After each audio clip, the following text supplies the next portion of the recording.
Honourable members, Madam Speaker.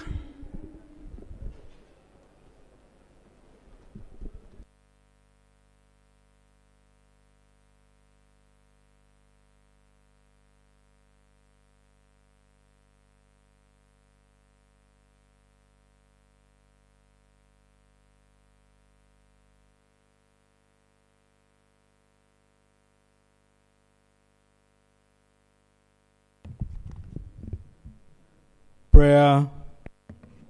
Almighty God, who in your infinite wisdom and providential goodness have appointed the offices of leaders and parliaments for the welfare of society and the just government of humanity, we beseech you to look upon with your abundant favor these your servants, whom you have been pleased to call to the performance of such important trusts in this land. Let your blessing descend upon them here assembled, and grant that they may, as in your presence, treat and consider all matters that shall come under their deliberation in so just and faithful a manner as to promote your honor and glory and to advance the good of those whose interests you've committed to their charge. Amen.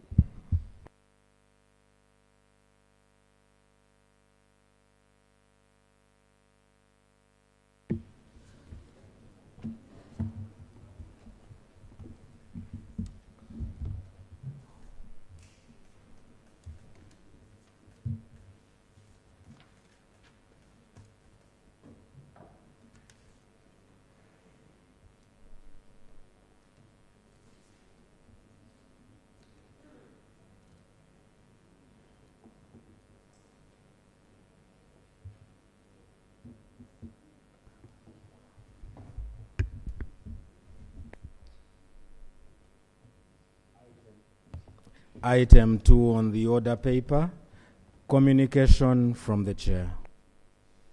Honourable members, I want to welcome you to this afternoon sitting. I want to take this opportunity to commend you for the timely consideration of the National Budget Framework paper, which you finished last week. That is financial year 2025, 2026, 2029, 2030, in line with the Rule 145 of the Rules of Procedure and Section 9, Subsection 8 of the Public Finance Management Act 2015. As I've always stressed, the legacy of 11th Parliament will be that of efficiency, and we must be able to fulfill the constitutional deadlines, and that's what leads to our effectiveness and our responsiveness. Aware that the efficiency and effectiveness is dependent on the timeliness of submission of the budget and its related documents, I want to hereby guide as follows on the timelines of the yearly budget process. 1, in the same vein, I also want to urge the front bench to timely submit the ministerial policy statements as per Rule 146.1 of the Rules of Procedure, which stipulates that by 15th of March, the ministerial statements shall be brought to the House. However, 15th of March will be a Sunday. That will now require us to have the ministerial statement in the House between 11th and 13th of March. And I hope the ministers on the front bench will relay that information. I see the 2. There are now 3. I'm counting them out of 83. Additionally, I will require the leader of opposition to ensure that he submits the alternative policy proposals by 27th March, given that the timeline of 29th March stipulated in under Rule 147 also falls on a Saturday. So you can do it earlier than that time. Honorable members, as you may be aware, that Section 4 of the Leadership Code Act 2002 requires a leader to specifically declare his income, assets, liabilities after every 2 years. To declare poverty? Yes. So, members, I want to urge you to make sure that you go and declare your riches. You can go and declare the riches and poverty to IGG. Fill the forms so that you're not caught by the law.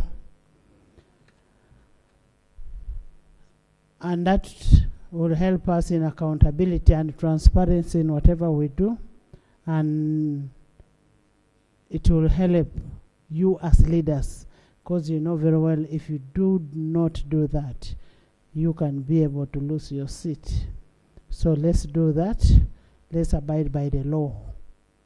I want to thank you so much for coming for this afternoon session. Atkins, what happened? These days you sit there. Thank you so much.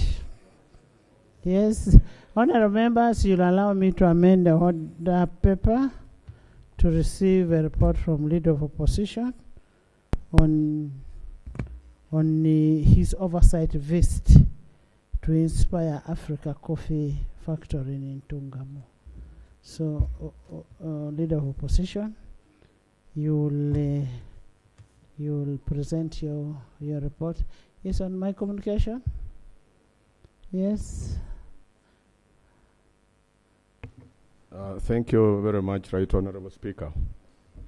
Right Honorable Speaker, as you were making a clarion call to the front bench to make a timely submission of the ministerial policy statements, I keenly observed, and it was only my uncle, the Honorable Minister Mafavi, who was present. The rest were just entering. Majority of whom, even the Honorable Minister of State for Fisheries was here. But of course, these are a minority, Madam Speaker. Majority of the front bench are, as usual, conspicuously absent. Madam Speaker, our side has already been whipped by yours truly, and by that date we shall be ready with the alternative policy statements. But this is a bad omen. This is a very bad sign from the front bench that they have perfected the art of delaying this very important mandate like this one of the budget preparation. You would rather crack your whip, Madam Speaker, this time round. Thank you very much. Thank you. Thank you so much. The government chief whip should hear this, that he needs to crack his whip. We will not be presiding officers at the same time whips. Mine truly, you're doing a good job. Yes, the procedure on which rule? Thank you, Madam Speaker. I'm standing on the procedural issue, Madam Speaker. You insist serious discipline to be paramount here.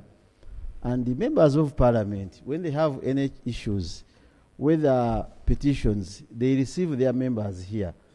But yesterday we saw aggressors where fellow members of parliament are attacking the institution of parliament by saying, why are members saying this in the house? And among them was Honorable Kabanda, another honorable member called Jimmy Mawanda, and the third one, who is very rare in parliament, and Mr. Honorable Ruanga. Now, Honorable, you raised that issue when Honorable Kabanda is here, when the Honorable Mawanda is here. You know very well we cannot discuss about members who are not in the House. I will give you to raise it. Thank you, Madam Speaker. Yes. So, You wait, when they are in the House, you'll raise can it. I say my last issue? Not on that one. Not on that one. Thank you, Madam Speaker. From your communication, you talked about ministerial policy statements.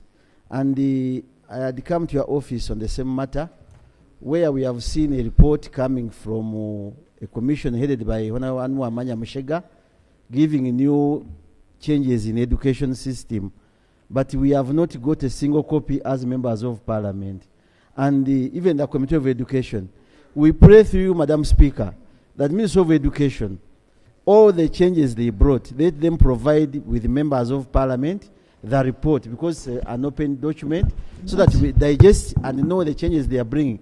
But the public is getting different information. For example, Madam Speaker, we are not sure whether it's true, because we have not seen the document.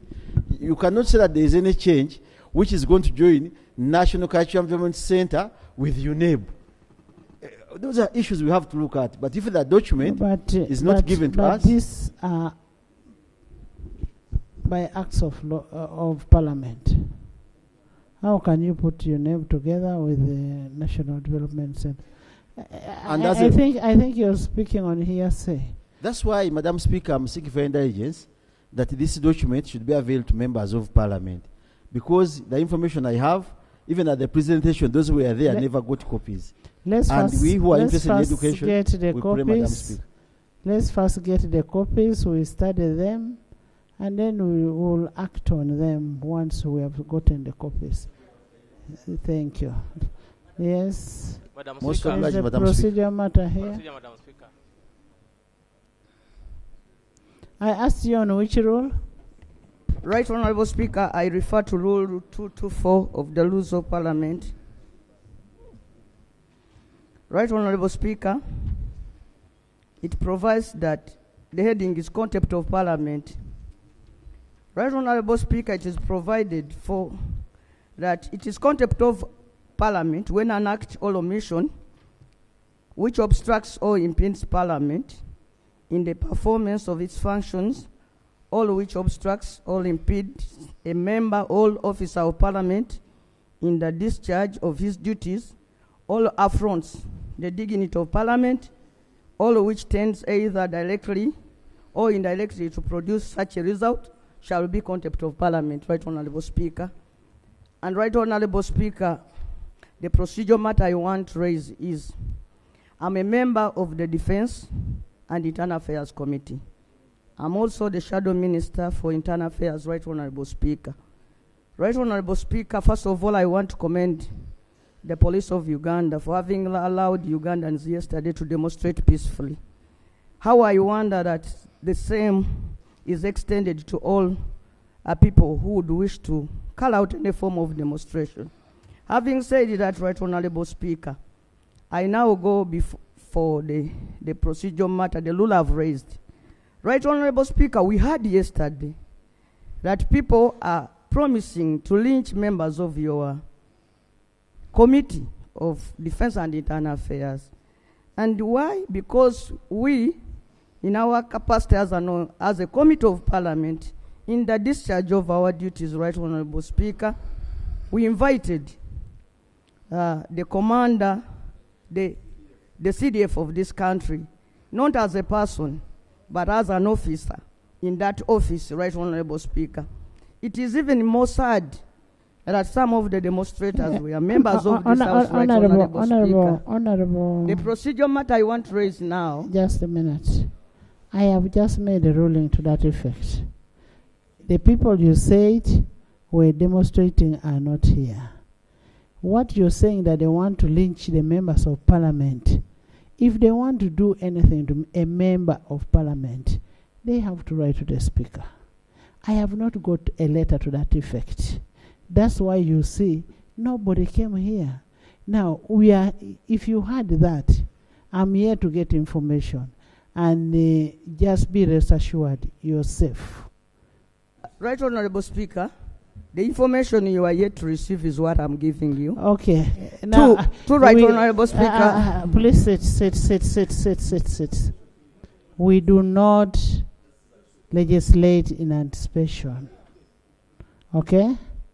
Madam Teacher, Madam Thank you, Right Honorable Speaker. Now I want to guide me further as the whole procedure still under your Lulu 8, talking about your general powers. Will these general powers of yours also summon, because you have said we should raise this matter when our colleagues are here. But what about those people who are not members of this house?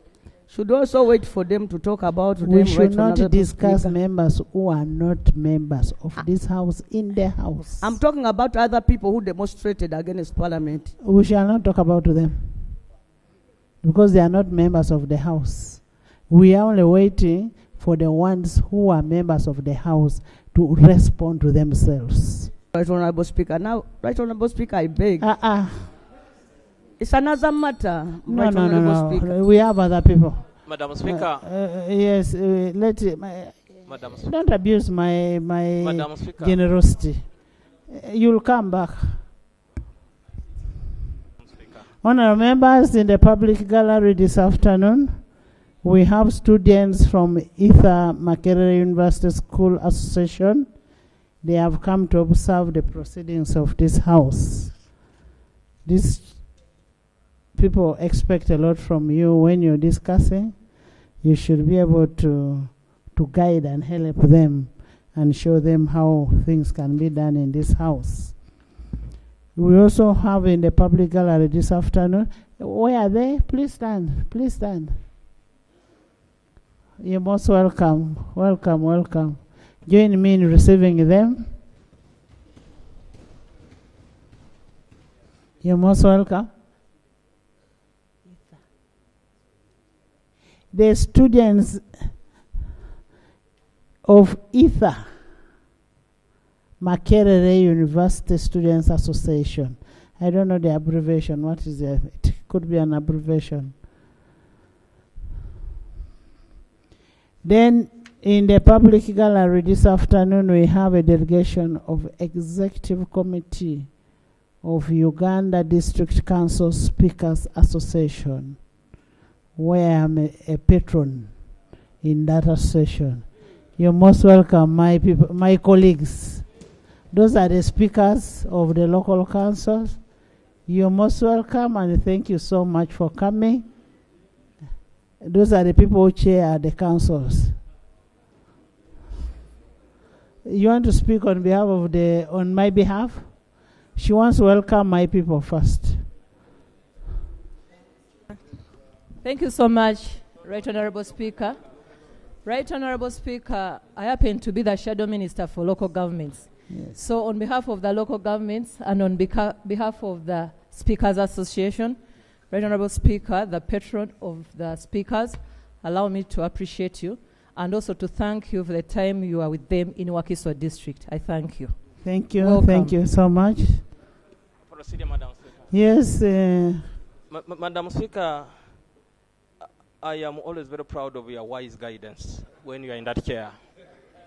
Madam Speaker, horrible numbers have brought an issue that you have rolled on, and your guidance has been very wonderful, but has brought worries in me that the key people who were the ringleaders of the demonstration, Honorable Mawanda in particular, is always not in this house. And Honorable You're talking about the is same always not thing? in this house. Madam Speaker, and this is Honorable Mawanda don't. is on bail. Please. Please.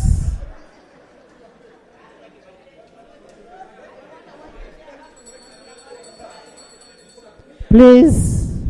Madam Speaker, I'm worried he might totally decide. Please sit.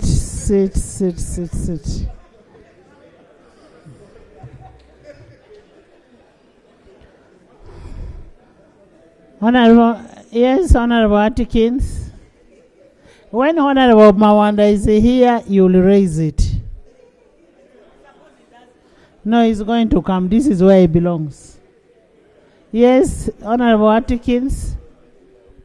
Thank you very much, Madam Speaker. First of all, I want to welcome you back to the family and to the House. Madam Speaker, around September last year, I presented on the floor of Parliament the issues as they relate to Kasese as a community. And Madam Speaker, have we gone to matters of national importance? No, this is not a matter. It's something that you directed upon. That's the reason why I'm bringing it as a procedural issue. And also delivering greetings from your uncle, His Majesty the King of the Rwenzururu Kingdom, Omusinga Weasley Mumbere Irmangoma. Greetings, Madam Speaker. You clap for my uncle. All right.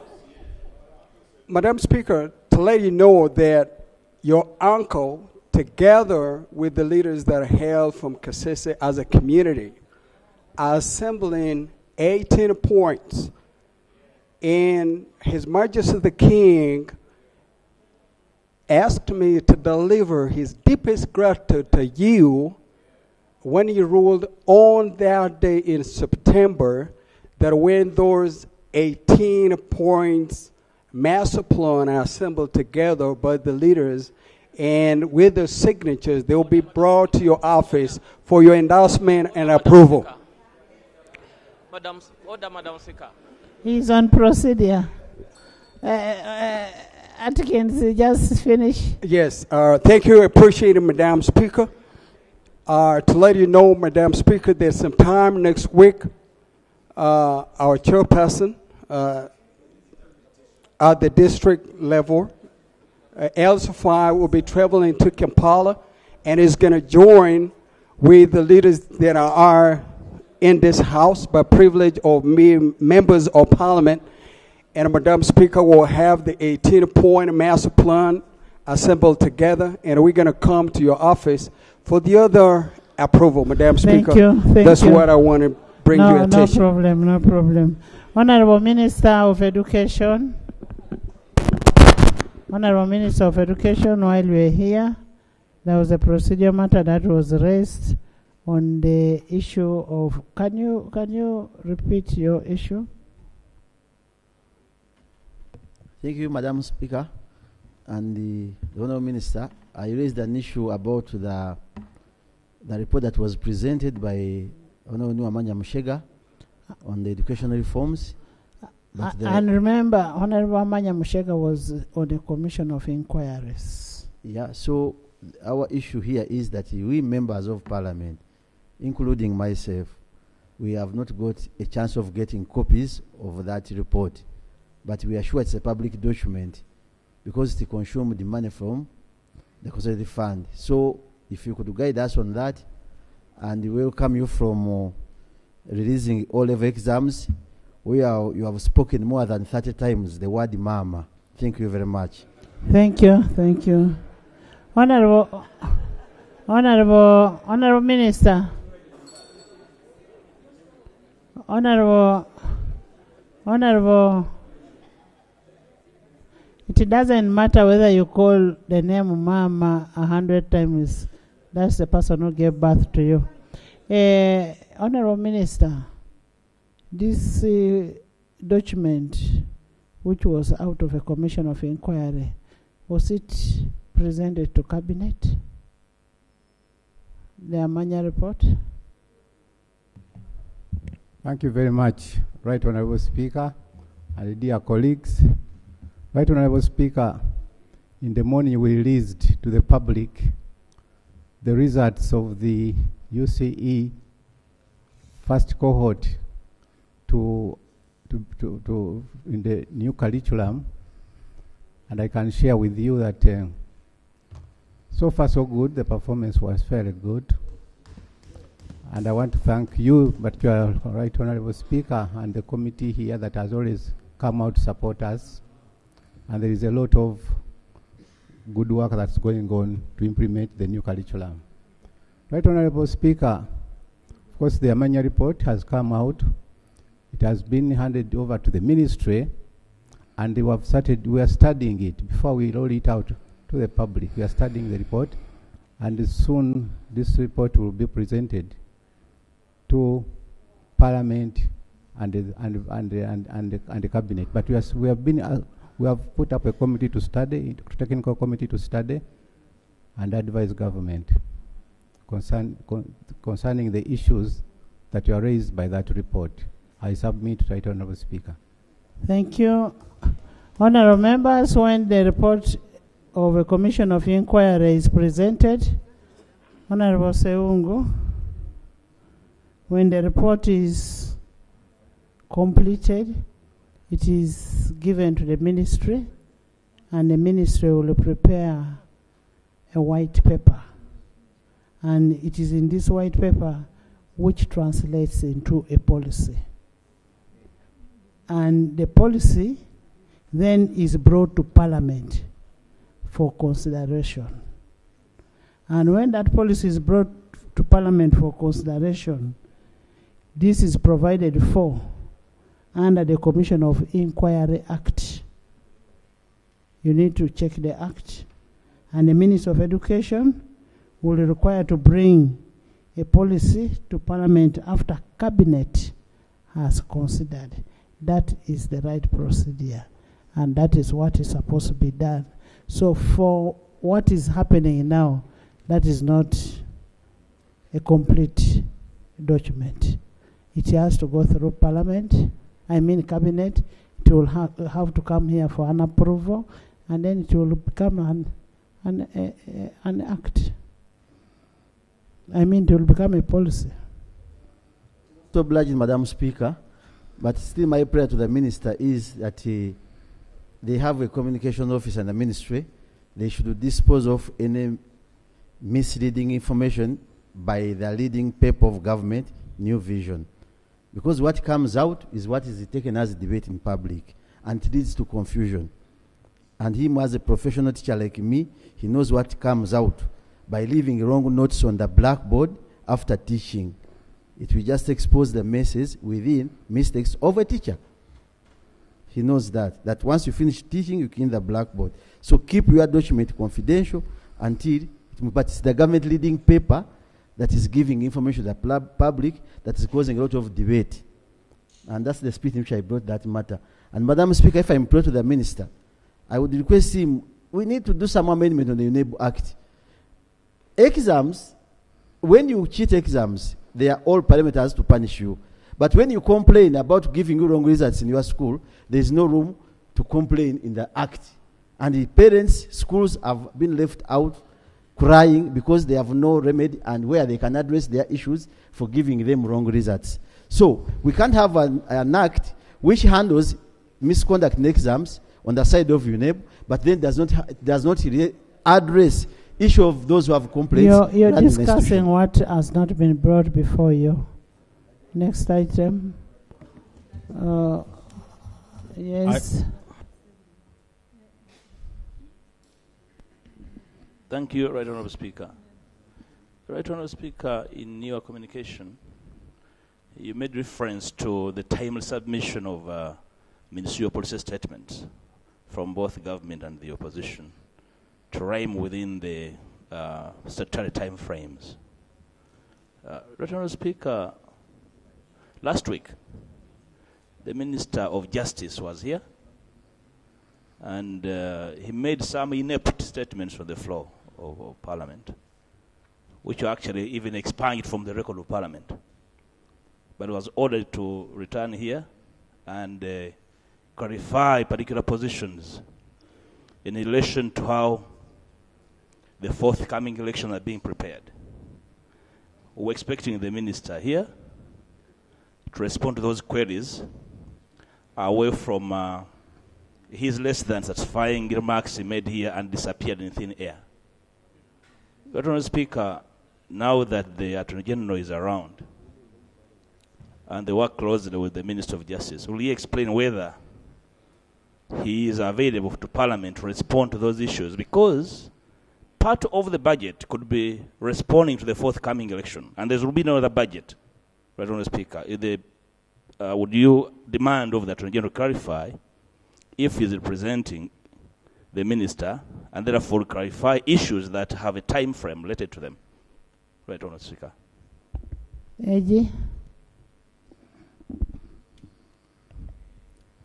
Thank you, Right Honourable Speaker. I appreciate the issue raised by my senior colleague. I want to pledge to the House that we are in touch with the Electoral Commission. You want information that satisfies your queries, you give us time. I can pledge that next week would be in position to give that response. Madam Speaker, that was not the instruction of the Speaker. If the Attorney General is amending that instruction, let him state so. The Speaker ordered that today the Minister appears to respond to these issues. Probably the Prime Minister in presence can respond to the absence of the Minister of Justice.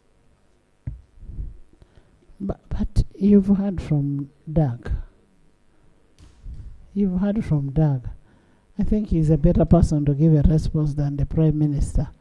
Honourable members, I want to correct what Lope was asking. That which association is that? The association is called a tour. A tour. That is a tribe from Abim. And Janet can clarify more. Thank you very much, Right Honourable Speaker. I want to thank you for this time. Honourable colleagues, when you look at Schedule 3 of our Constitution, Karamoja has 11 tribes. And the tribe in Abim is called a Tur. So those are the people, and those are the students from Makerere University. From Abim. From Abim. Previously, before the 1995 Constitution, they were referred to as Acholi Labuor. So those are the people. Thank it is you. not an abbreviation. So I want Thank you for the clarification. I want to welcome them. Atur's first turn again. Thank you. Thank you. Apoyo Bino.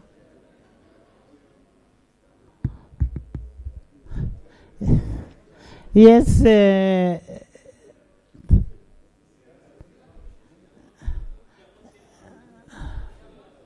Thank you, Right Honourable Speaker, for the opportunity. I want to welcome the Tour Students Association of Makerere University. You are most welcome. This is your parliament, the parliament of the people, headed by the Right Honourable Anita Among, a very able lady. Apoyo Nubino. Thank you. Thank you. Honourable members, you have something? Honourable members, I will allow only 2 matters. Then we go into... Thank you so much, Right Honourable Speaker. Right Honourable Speaker, I also want to take this opportunity to welcome you back. From where? I have a matter of national importance. From where? Bukedea.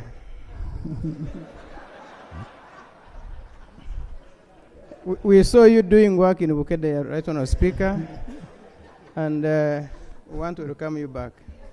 Thank you, and I bring you greetings from the Bukedea, mighty people of Bukedea. Right Honourable Speaker,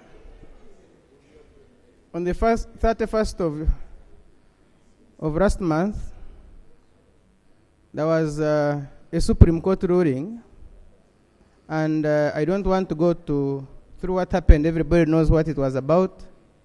But consequently, there are civilians who remained detained following the court-martial. However, whereas some of them should have ceased to be in prison, one, Dr. Besigye, has remained illegally detained in prison.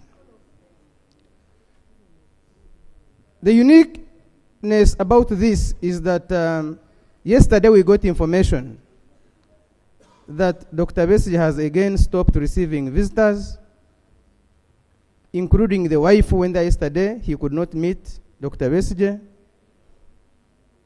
The 3 people who are accredited to give him food, he has stopped meeting them. and he's on strike. Today, he was expected to appear at Uganda Road Court in a different case. We got information through court that he wrote to court saying, I am not able to come, I am indisposed, I am very weak. And the letter was shown to us in court. Right Honourable Speaker, we are worried that such a person who cannot come to court because he says he's indisposed still remains in an illegal detention. Would want the Minister of Internal Affairs to come and tell us the status under which Dr. Besigye is in an illegal detention. 2, the Attorney General said they were in processes of transferring civilians to civil courts. We want to know, as ordered by court of course, want to know how long this process will take now that there is a situation of somebody who has stopped eating, he's on hunger strike, he's too weak to appear in a civil court. Want to know what happens. So, Right Honourable Speaker, I come before you to request you to direct the Minister of Internal Affairs to come to this house and tell us what exactly is happening with Dr. Besigye and the other civilians. I want to thank you. Thank you. Doug? Thank you, Right Honourable Speaker, and thank you, Honourable Francis Mwijche. The Attorney General made a statement on the floor of Parliament, and I echoed that statement the following day, by which we emphasized the government's commitment to fulfill all the requirements of the Supreme Court judgment.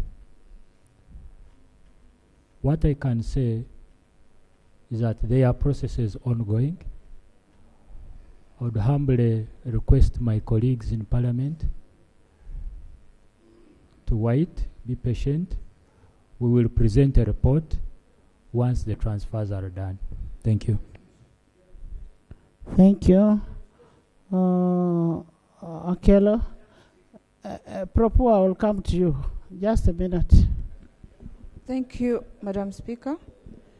I rise on a matter of very urgent national importance regarding the absence of radiologists at our regional hospital. Madam Speaker, last week I had a patient who was referred to do a CT scan, and he went to Gulu Regional Referral Hospital. It was conducted, and they asked him to give a smartphone so that they give him the video. Unfortunately, he had no smartphone, so it had to be transferred or sent to another person who had a smartphone. And eventually it was sent to me. And they told him, come back after 4 days and get your results. At first I didn't understand why it takes about 4 days, until I asked a friend, an OB actually, who works in Mulago Hospital. And then that's when he started explaining to me that the policy has now changed. All the results are analyzed centrally from Mulago. And there are very few radiologists working on those issues. And indeed, it took 4 days for the results to come. But I was lucky that I had somebody who could interpret the results immediately, and I got the results of my patient immediately. Now, how about the other Ugandans who are unable to get people to help them interpret quickly? This is, for me, a very big problem, because emergency issues are not handled immediately. And my request and my plea to the Ministry of Health is that this issue must be urgently handled since we are now in the budget process. Can we have radiologists employed and deployed? I'm reliably informed that it is not only in Gulu. Even Soroti Regional Hospital has nothing. Even Mbale, even Arua. So this is, for me, a crisis, and many Ugandans are actually suffering silently. So, Madam Speaker, Ugandans need an answer, and urgently. Thank you. Thank you. Thank you so much. Honorable Prime Minister. Even Sorot has the same problem. Thank you, Right Honorable Speaker. It is really an urgent matter. I'm going to get in touch with the Minister so that it is considered in the budget. I thank you. Honorable Minister, we need to have, you cannot give equipments to a hospital and you don't have a human resource. We need to have the human resource at source. Like we passed the organ transplant bill, which is now an act, but we don't have the people there. They say the human resources are not there. So we need to have the human resource to operate those equipments for us to be able to treat our people. Next item, doctor. That is, it's not a vet. Next item. Right Honorable Speaker, procedure. Right Honorable Speaker, the committee which I lead, the Government Assurance and Implementation Committee, we have a report on equipments within the hospital. And we did work throughout the entire country. We seek for your quick indulgence so that we'll have that report, so that the Parliament and the nation gets the whole picture of what is happening in terms of equipment, in terms of the professionals that are supposed to work, the technicians that are supposed to work on this equipment, the entire picture as it is throughout the whole country. Okay, thank you. Next item. We'll have that on the order paper. Yes. Item 3 on the order paper, bills first reading, the Valuation Bill 2024. Honorable members, pursuant to Rule 128 of the Rules of Procedure, I want to invite the Minister of Lands, Housing and Urban Development to table the Valuation Bill for the first reading, together with the Certificate of Financial Implication. Thank you. Thank you, Right Honorable Speaker. In accordance with Rule 128 of the Rules of Procedure of Parliament of Uganda, I beg to move that the bill entitled the Valuation Bill 2024 be read for the first time. Thank you. The Valuation Bill 2024. I do the certificate. Right Honorable Speaker, in accordance with Section 76 of the Public Finance Management Act, Cap 171, and Rule 118 of the Rules of Procedure of Parliament of Uganda, I beg to lay on table the Certificate of Financial Implication for the Valuation Bill 2024. Thank you. Pursuant to Rule 129(1) of the Rules of Procedure, the bill stands referred to Committee of Fiscal Infrastructure and report back to this House as per Rule 129(2) of the Rules of Procedure. Thank you. Item 4 on the order paper, laying of papers, the Tier 4 microfinance institutions and money lenders, lending conditions regulations 2024. Honorable members, pursuant to Section 112, subsection 2D of the Tier 4 Microfinance Institution and Moneylenders Act 2016. I now invite the Minister of Finance, Planning and Economic Development to table the regulations, but in this case, it has been delegated to the Prime Minister.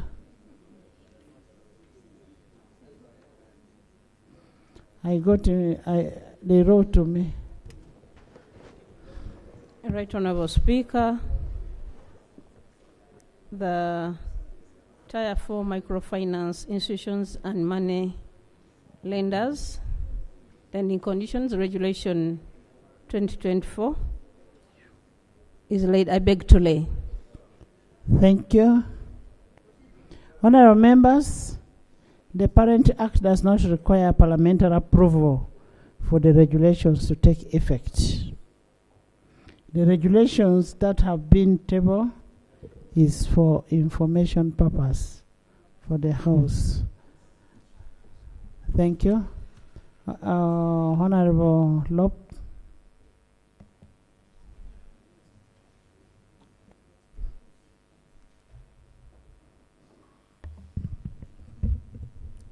Thank you, Right Honorable Speaker. Honorable Speaker, normally when I stand here, I tend to complain and raise issues of concern. Even in the brief report I'm going to read here, there's a few complaints and concerns. Allow me to also begin by complimenting government. I don't do this often. So I also want to compliment government for providing security to the demonstrators we saw yesterday. It's a good thing when the constitution is followed to the letter. I don't agree with the reason they were demonstrating and some of the language used because they were threatening to beat up some members and so on. I hope police now investigate some of those indiscipline cases that happened within a peaceful protest, yeah? But the idea of Ugandans peacefully protesting and they are protected is a good thing. I hope that government will keep doing this for all other intending protesters. So government, today we have given you your flowers. Even though I learned that as those who were peacefully demonstrating and were protected by police, there are some others who are even much fewer that were being beaten up. So please don't put us in a difficult situation. We want to keep giving you flowers every so often, yeah? Keep doing that. Honorable Speaker, I rise to present a very brief report on an oversight visit that I carried out together with the shadow ministers to Inspire Africa Coffee Factory. The Office of the Leader of the Opposition organized an oversight visit to Inspire Africa Coffee Factory in Tungamo District. I undertook this oversight visit on 11th December 2024 together with shadow ministers. The visit was in line with Section 6E1 of the Administration of Parliament Amendment Act of 2005 that empowers the Leader of the Opposition to play the oversight role and keep the government in check.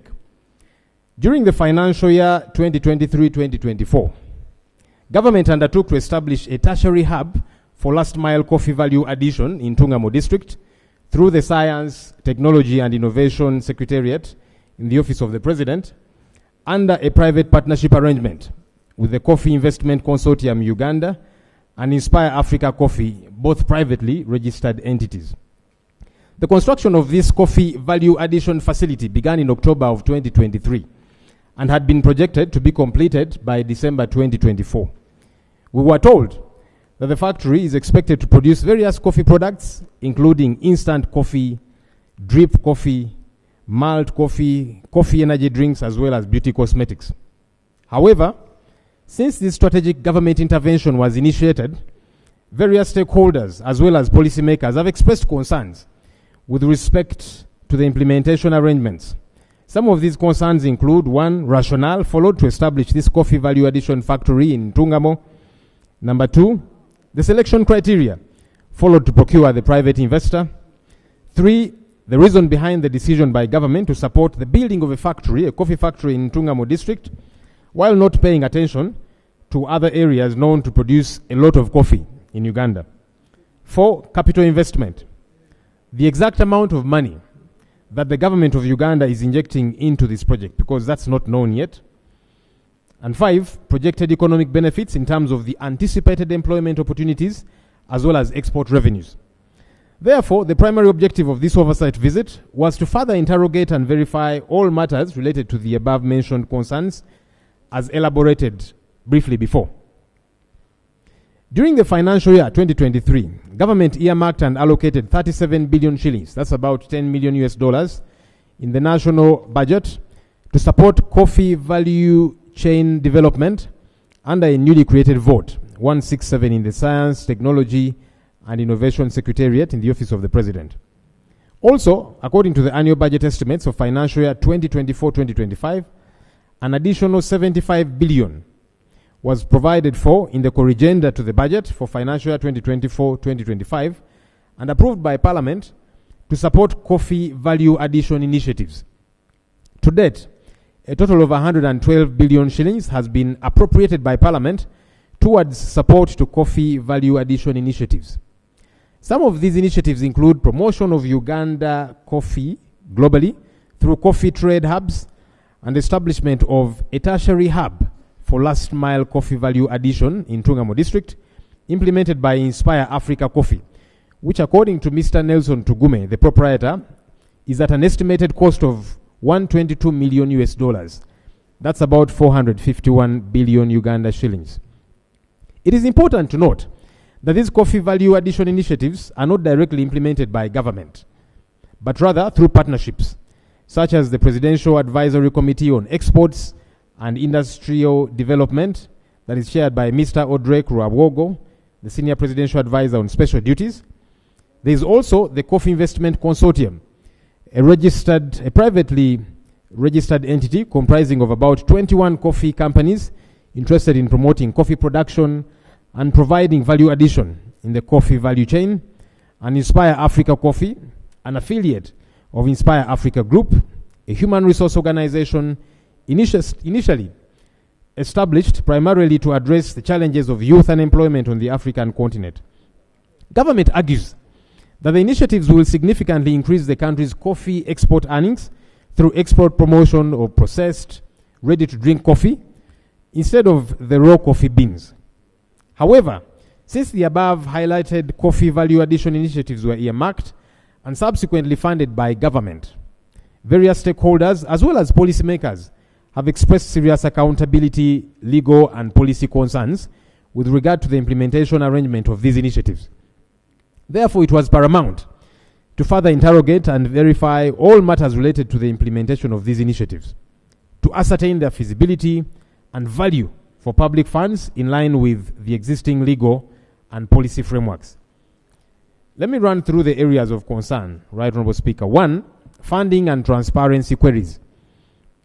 In the financial year 2023-2024, the Government of Uganda allocated resources through the Science, Technology and Innovation Secretariat under the Office of the President towards the establishment of a modern industrial coffee park in Rashamire Town Council, Tungamo District. We found that there is no memorandum of understanding between the Government of Uganda and this private entity. So the manner in which money was extended to this entity is not clear. Honourable Speaker and colleagues, it is wrong for taxpayers' money to be spent without any clearly defined binding relationship between the government and any entity, and in this case, Inspire Africa Coffee, and no documentation whatsoever. The proprietor told us that there is a co-investment arrangement that was ongoing between the parties, that's government and them, but there was no clarity on whether this arrangement would result into a joint shareholding, a grant arrangement, or a bailout. We recommend as follows, together with my colleagues. 1, government should come out clearly on the relationship that is existing between Inspire Africa Coffee and government that warranted the disbursement of public funds to this private entity. Number 2, Parliament should stop any further disbursements to this entity until a clear and rational memorandum of understanding is reached at between government and this entity. Number 3, government ought to come out with a clear procedure on how private entities can get government support. Uganda has a lot of young and innovative entrepreneurs who only lack funding. If the government comes out clearly on the formalities, then more Ugandans could benefit as opposed to just a few. The other concern is unfulfilled government commitments. Uganda is currently the leading coffee exporter in Africa and the second largest coffee producer in Africa, having exported 6.13 million bags in financial year 2023-2024, valued at over 1.14 billion US dollars. In order to handle the value additional call, government stipulated under the National Development Plan, NDP3, that 2 modern industrial coffee factories would be established, one in Bugisu and another one in Uganda, because these are the highest coffee growing regions in the country. These 2 factories were to be constructed by the end of June 2025, when NDP3 would lapse. This was a commitment by government in NDP3. We are coming to the conclusion of NDP3, and Parliament has even passed NDP4. But these plans have not seen the light of day, Right Honourable Speaker. It begs the question, why did government prioritize a private plant in Ntungamo specifically, which is part of Uganda, fine, yet it did not even attempt to implement and fulfill the commitment made in NDP3, which was passed by Parliament? Honourable Speaker, government should budget for, as a recommendation, and embark on fulfilling the commitment it made in NDP3 to build a coffee factory in Bugisu and Central regions. The capacity of Inspire Africa Coffee Factory is small compared to the magnitude of the coffee produced in different parts of the country. Besides, it's not practical to expect farmers to transport their coffee from far-flung districts in the country to Ntungamo for processing. The third concern was uncertainty about the exact amount of money so far injected into this project by government. During our visit, Right Honourable Speaker and colleagues, the proprietor was unclear about how much money government has so far injected into this project. So it becomes difficult to establish the return on investment that the taxpayer will get. For as long as this information is unavailable or kept as a secret, people will keep raising eyebrows about this project. In the quest for accountability, we ought to start by being open about how much money has been injected in this project. There should not be anything to hide by government. The recommendation, Honourable Speaker, is that government should explain to Parliament and to the country how much money has so far been injected into this project, the terms of agreement, how the taxpayer will get value for their tax money. The proprietor said the factory will be completed in March of this year. That's next month. I don't know if that is going to happen. We are waiting. And begin full operations the same month, next month. Assuming that gets to happen, the cost-benefit analysis of investing in this entity should be examined. We need to know. There should be clear terms on what is likely to accrue from this investment. Every coin of taxpayers' money injected into this project must be accounted for because it's taxpayers' money. In conclusion, Right Honourable Speaker, let me state this for the umpteenth time. The idea of government bailing out or offering support to private companies is not a bad one in and of itself. The problem has been that for each of the private companies given money, there's no clear procedure on how this gets to be done. And Right Honourable Speaker, I've tabled those reports here. Atiak Sugar Factory, Day Biopharma, Rocco, and so on and so forth. Additionally, there is never agreement signed between the government and these private entities to spell out the terms and conditions of the support extended. Most disturbingly is that there is usually no value for the money extended to these entities after several years. For as long as these concerns are not attended to, usage of taxpayers' money will continue to be shrouded in mystery. And there will always be suspicion about these bailouts, given that they are accessed by a few people who probably have connections in government. Thank you, Right Honourable Speaker and colleagues. Thank you. Thank you so much, Leader of Opposition. The House, you've heard what the Leader of Opposition is saying. Doug, we need a proper memorandum of understanding with the people we are giving money. We need to understand what government is doing, whether we are buying shares, whether we are giving them money just to support them. We need an MOU. And then I also want the Committee of Finance, Agriculture, Trade, Budget to take note of the concerns that have been raised by the leader of opposition since we are going into the budgeting process. Prime Minister, you have something? On what? You've just come. You've just come. It is not, we are not debating this report. I am telling them to take note of the concerns. This is an oversight report that has been brought by law. It is opening your eyes. Right, Honorable Speaker, I want to thank Lob for those concerns. We've taken note, and as you've directed, Minister of Finance, Minister of Agriculture will be here to give committees. The answers. Committees. The committees, yes. Sectoral committees. To give answers to the questions raised. Thank you. We actually want them to take note of the issues that are being raised.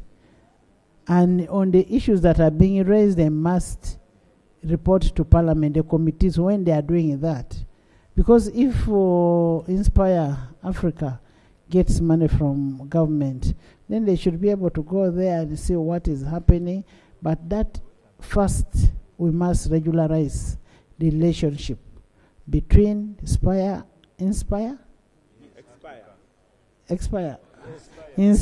and government and Uganda.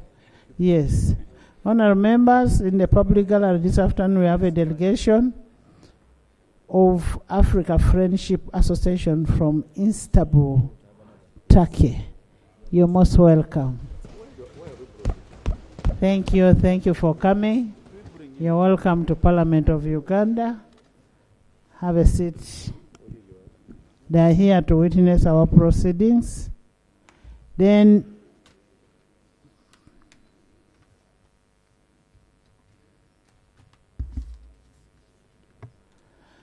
thank you. Next, yes, Jonah. Thank you, Right Honourable Speaker. Madam Speaker, I've been here, and the leader of the opposition has had so many of these oversight visits, and he has been producing good reports to this House.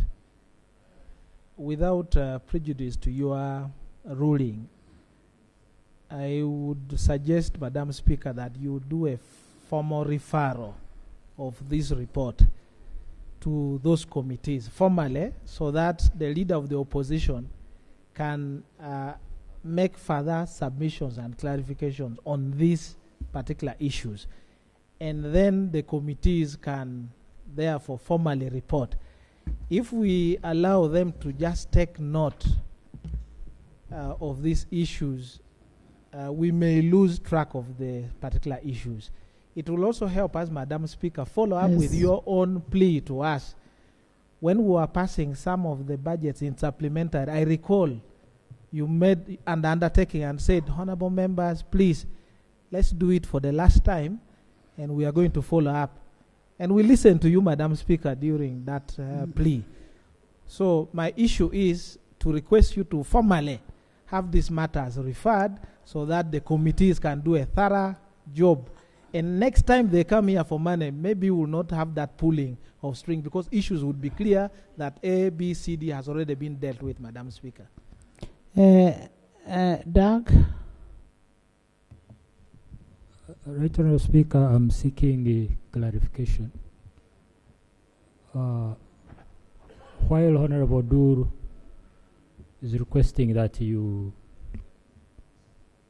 formally make a referral of all the reports that the Right Honourable Leader of Opposition has presented before our Parliament to the relevant committees. I'm sure myself and my colleagues in Parliament, we cannot offhand tell which reports he has presented, because he has done this over time. Let me help you in that one. Yeah, I wanted to request that maybe we be given a list, we get to know which is which, Let me help you in that one. Thank you very much. Honorable Leader of Opposition has been doing an oversight in most of this attack.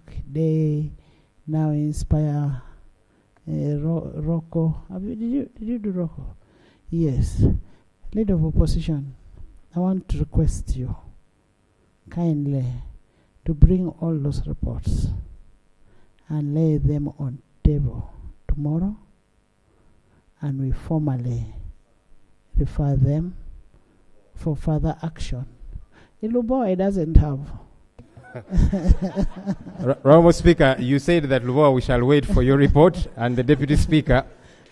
So I am thanked as official, but we are waiting for you. Honourable Speaker, I actually have laid all those reports before, but I will lay again tomorrow. I have no problem at all.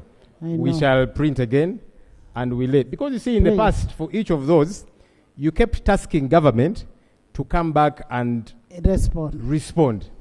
And they have not.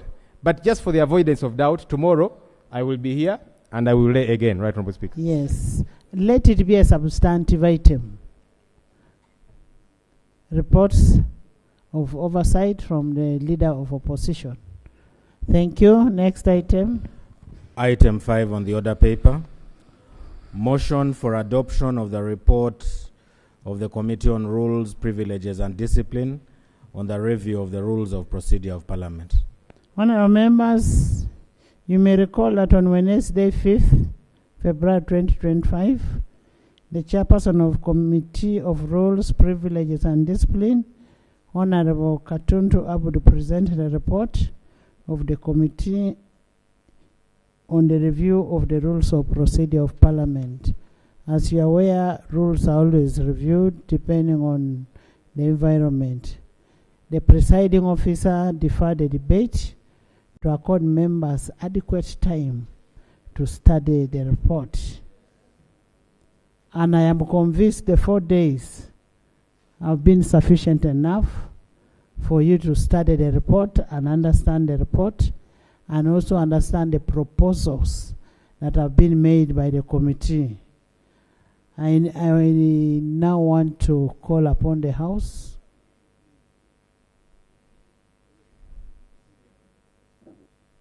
I want to call upon the House. We open a debate on that. Yes, Ebwalu.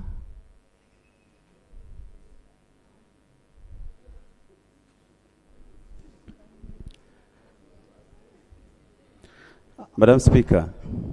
Honourable members, what you're going to debate is not going to form the changes in clauses.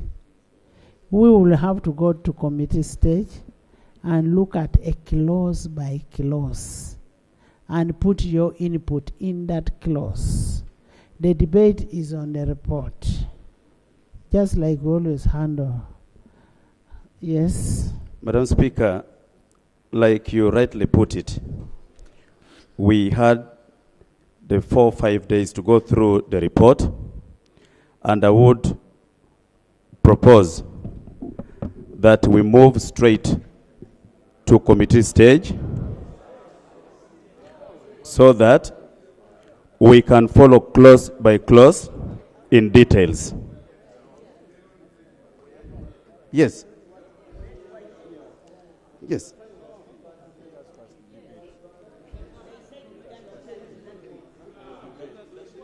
You wait. Wait. No, wait.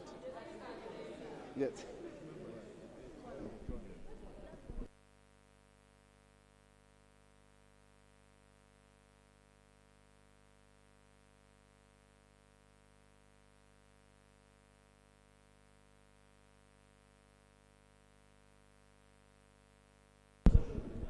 They've given you the floor.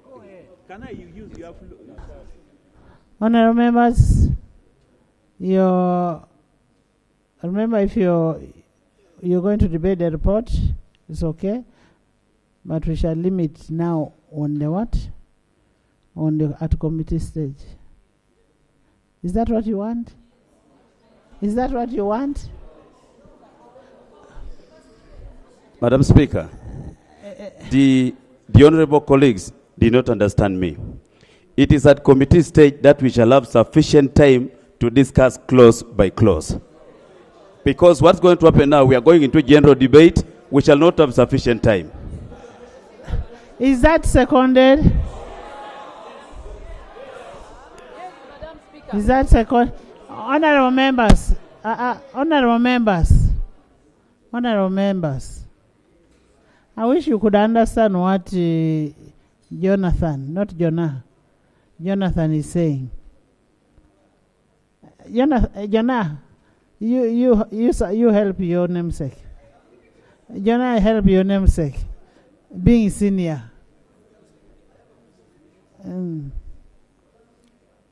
Thank you, Madam Speaker. My name was even mentioned in this report. And there's something that was said. Actually, the chair called me. You remember one time I raised the issue of the committee. So what is the procedure matter? That's what I want to raise, Madam Speaker. I raised the issue of the Committee on Human Rights coming with the opposition.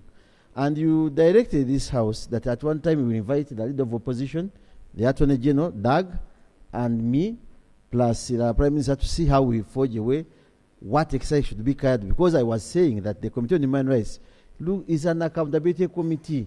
But incidentally, I was not invited to appear before the committee to give my position.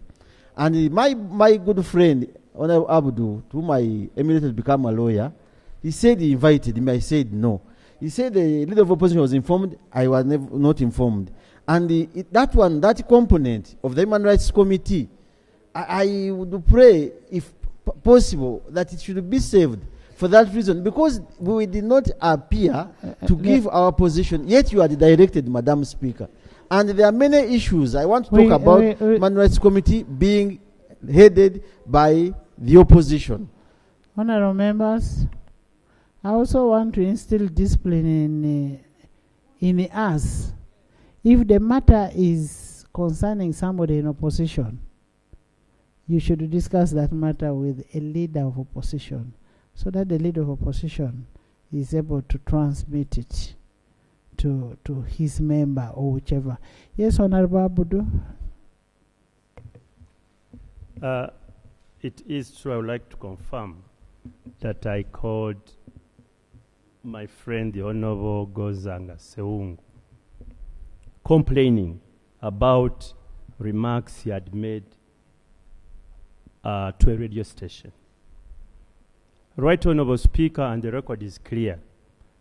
Before we began this process, I did direct the clerk to the committee to formally invite, one, the leader of government business, the government chief whip, all chairpersons of committees, the leader of opposition, the opposition chief whip, and all whips, plus all members of parliament, all, including Honorable Seung, all of you, in writing, and all your documents were deposited in your pigeon holes. All. Yes. Yes, because the first time we met, except the office of the clerk had responded, I directed the second time.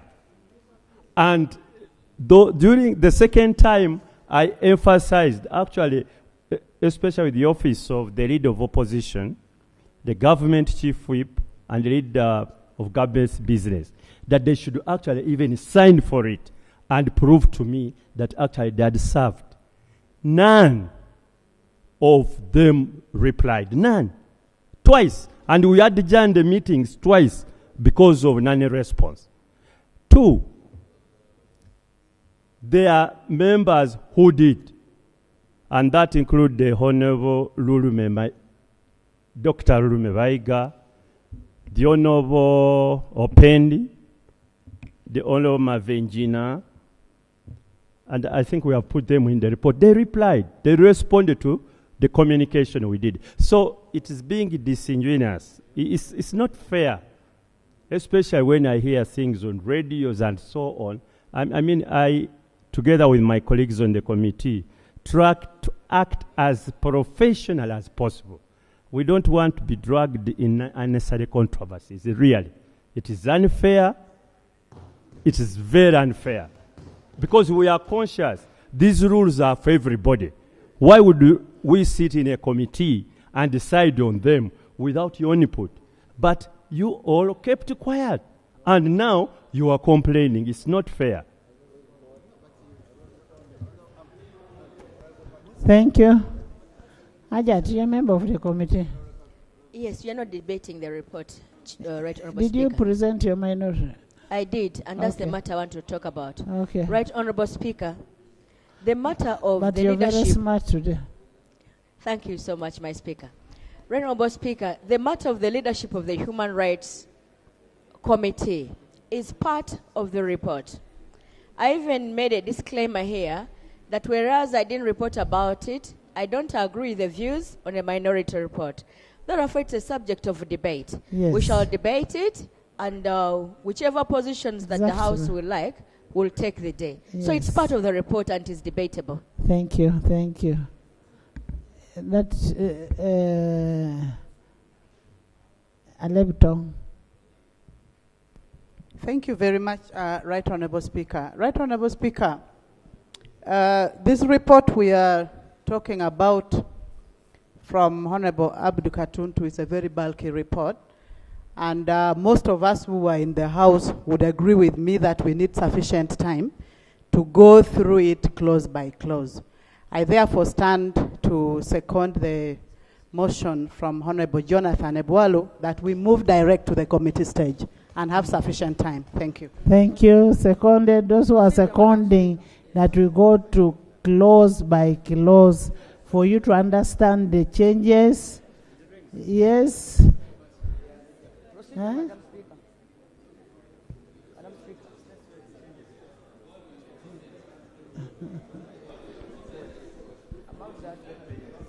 Honorable members, remember that the report is only informative. The report only informs you. But what is important is a clause by clause debate and the amendments that you're going to bring on clause by clause. Are we together?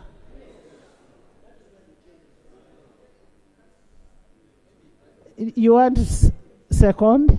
Madam Speaker, I wish to respectively disagree with the motion because, Madam Speaker, the very reason why we want to be very careful at the committee stage is because, first of all, it is because these rules are very important. Okay, you debate. And Are you debate?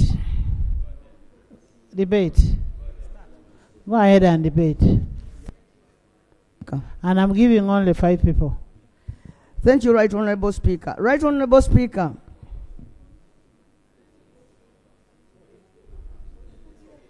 Don't listen to Linos.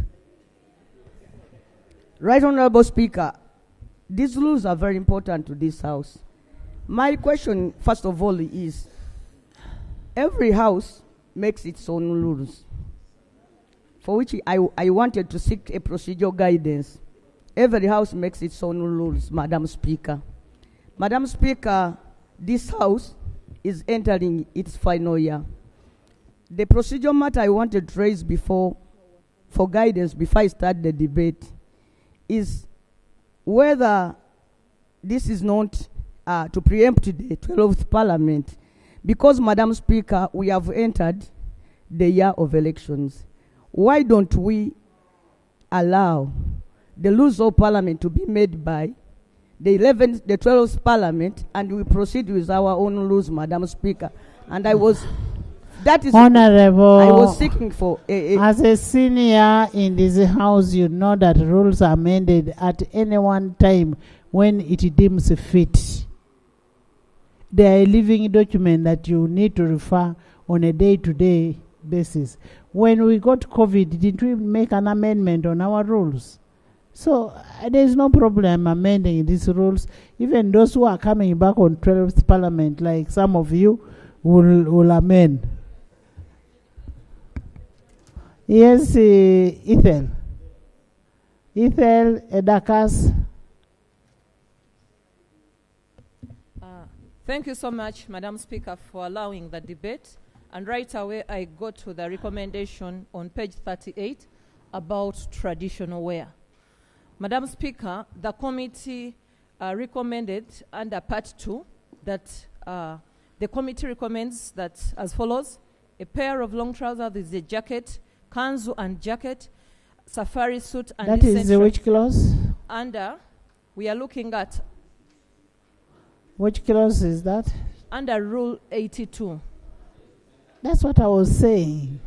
You would reach there and look at it.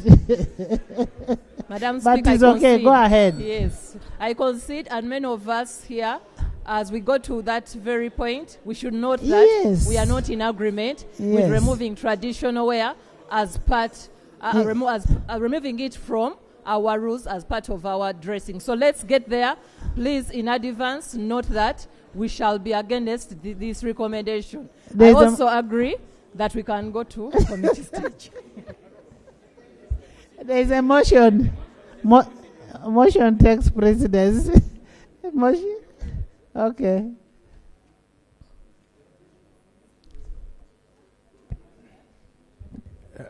Honourable Speaker, this might not be captured at committee stage, but I thought I would be guided a little bit. In the committee report, the Right Honourable Speaker directed the Committee on Rules, Privileges and Discipline to conduct a comprehensive review of the rules of procedure of Parliament, excluding Rules 7 and 8, and report back to the House within 2 months. Now, Rules 7 and 8 are to do with the powers of the Speaker. So I wanted to be guided.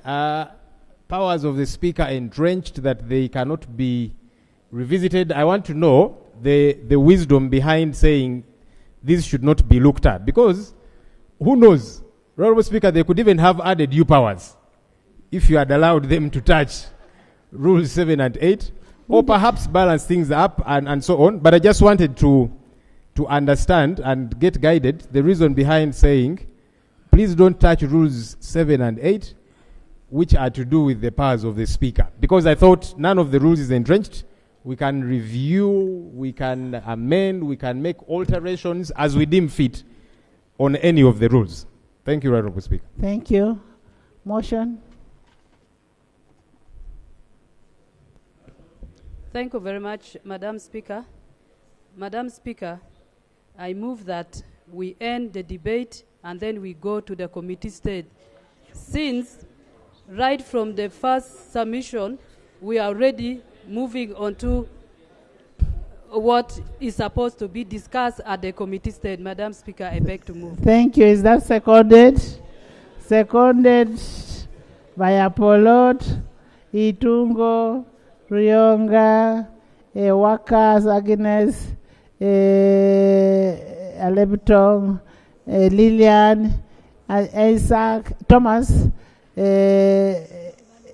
Chikube, Dakas, Pesh, Elda, Annette, Atiang, Okorimo, Olanya, Linos, Kelly, Auma Kelly, Apollo, Nakasongola, Mbale City, Kodi, Namaingo, Emmanuel, Apache, Jonan, Soroti.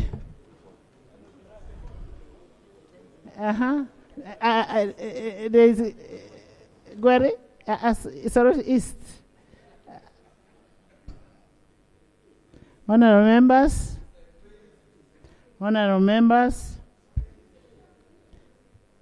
I now put a question that the report of the Committee of Rules, Privileges and Discipline on the review of the rules of procedure of Parliament be adopted by this House. Those in favor say the contrary nay. The ayes have it. Committee of the whole House.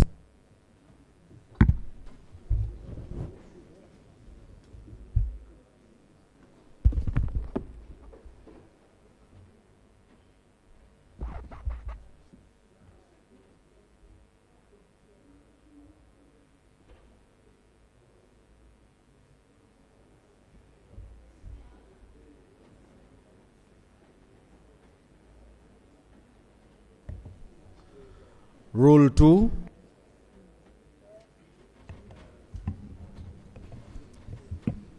Madam Chair, amendment of Rule 2, interpretation. Rule 2 is amended by 1. Deleting the definition of a cabinet, substituting for the definition of leader of government business the following. Leader of government business means the Prime Minister appointed under Article 108A of the Constitution.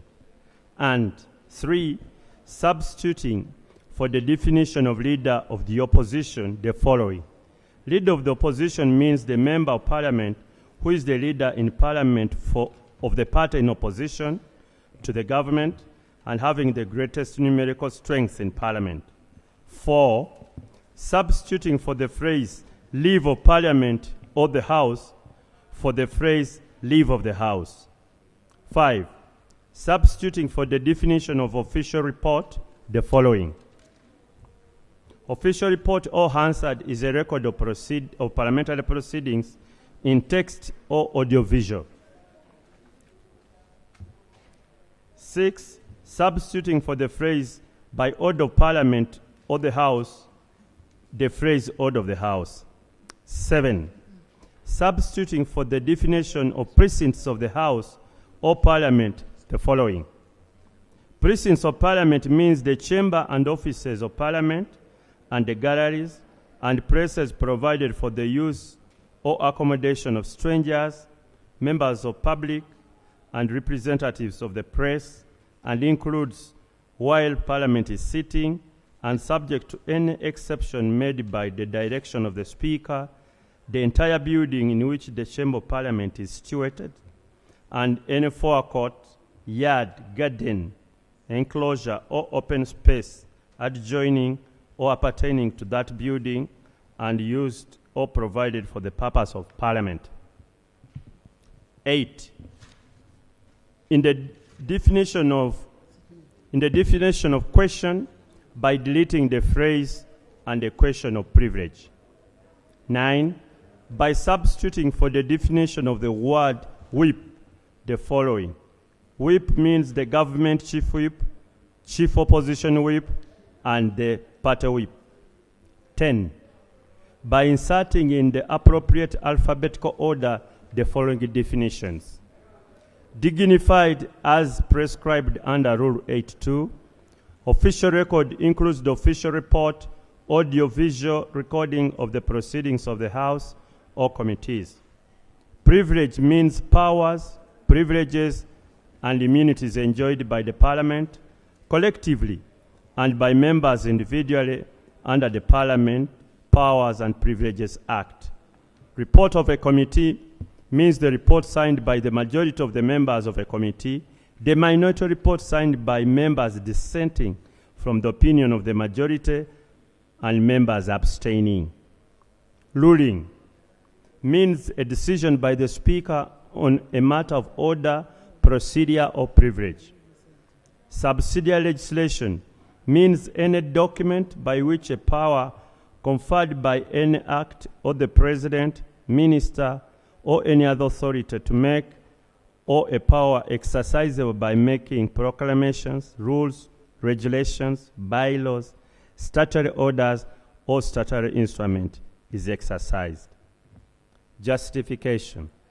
To delete definitions that have not been used in the rules. 2.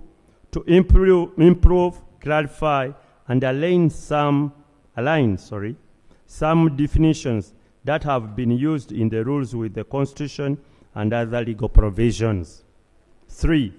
To insert definitions that are necessary for better interpretation of the rules.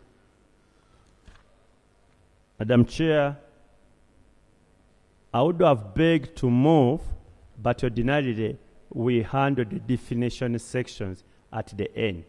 So I would pray as the colleagues think about it, we handle this particular one after we have concluded the process. Thank you. We are starting over close. Rule 2. Yes. Rule 3. Right Honourable Speaker, Rule 3 should be amended by substituting for sub-rule 4 the following. Where the oath of allegiance and the oath of a member is to be taken after the first sitting of Parliament, the Speaker shall administer the oath of allegiance and oath of the members in Parliament. Justification: to ensure that a member who joins Parliament after the first sitting takes both the oath of allegiance and the oath of a member of Parliament. Previously, it was not provided for under the rules. Thank you. Aisha? No objection for that particular. Thank you. I put a question that Rule 3 be amended as proposed. Those in favor say and the control nay. The ayes have it. Rule 9. Right Honourable Speaker, we do propose that Rule 9 is amended in sub-rule 2 and 3 by inserting immediately after the word hand the word side. 2, by inserting immediately after sub-rule 4 the following. Where the Speaker determines that it is not practicable to comply with the sitting arrangement in sub-rule 2, 3, and 4, the Speaker may permit a member to sit on either side of the House.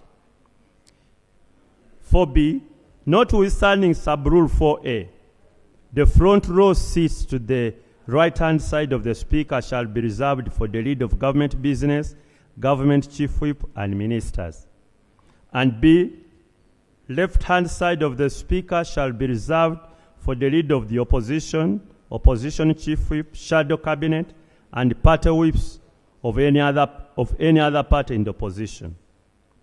3, by substituting for sub-rule 5 the following. The Speaker shall ensure that each member of Parliament has a comfortable seat, taking into consideration the age and physical disability of a member. 4, by inserting immediately after sub-rule 5 the following. 5a, notwithstanding sub-rule 4a, the Speaker shall ensure that the seats allocated to other members and members with physical disabilities are reserved for such members. Justification: to give the Speaker the discretion to allow the free seating whenever necessary, and also to cater for the sitting arrangement of members with disabilities and older persons. Aisha. Thank you, Speaker. I have no problem with the allocating sitting area for older persons. The point of contention is offering free sitting to the whole of left. I was persuaded to give some space because we're a big number. If we restrict ourselves left on left and right on right, probably some people cannot get a seat. But the humble prayer is that at least 2 rows be reserved for the opposition. The minority needs to be protected. At least 2 rows, because the leadership in front needs people to speak to behind. It's not been usual that you'll find the opposition shift on the right-hand side. It's the people in government that shift on the left. But if we are to give in, we give in at least the rows. Yes. So the only difference, and I'm explaining because there hasn't been a debate so that people can follow through. The difference with my divergence is that I'm not suggesting that the whole Parliament should be a free sitting. Colleagues say Speaker should restrict the front benches to the ministers on both sides. I am praying that we reserve 2, the front and the second one, so that leaders here have people to speak to when they turn behind. That's the prayer. I think she's not asking for too much. No. Honorable members, Honorable Aisha is proposing that as opposition, the first floor and the second floor. Second floor. Huh? Now, in the circumstance, I wanted to ask a question. You're now talking about the third floor. I am talking about what Honorable Aisha is saying. Now, if you're saying up to the third floor, in the circumstance that you have space like the one you have between Honorable Abedi and Honorable Polot, can't one of your colleagues sit? No. Will you leave that space free? Will you leave that free?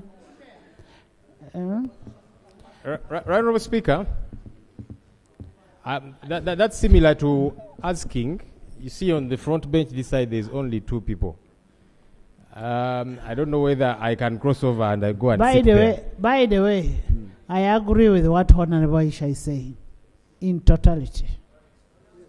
So I wanted to actually suggest a slight amendment because she's talking about 1 and 2. But I want to suggest on both ends actually, aside from the front rows, that we count 1 and 2 because it helps when we are coordinating our, our operations, our debates, and so on. It helps a great deal when we are together. So also, I would not want a situation where the second row or third on the other side is filled by opposition people. Because, Honourable Speaker, some people can choose to say, okay, let's now do it that way. So you find even on the government side, on the second and the third, there is opposition people. So that's why I'm suggesting that aside from the front benches, 1 and 2 on both sides should be protected. 1 and 2. Thank you very much. But anyway, that is a simple thing. Notwithstanding what the Speaker will pronounce. Yes. Okay, maybe let me try to clarify, then members can speak from an informed position.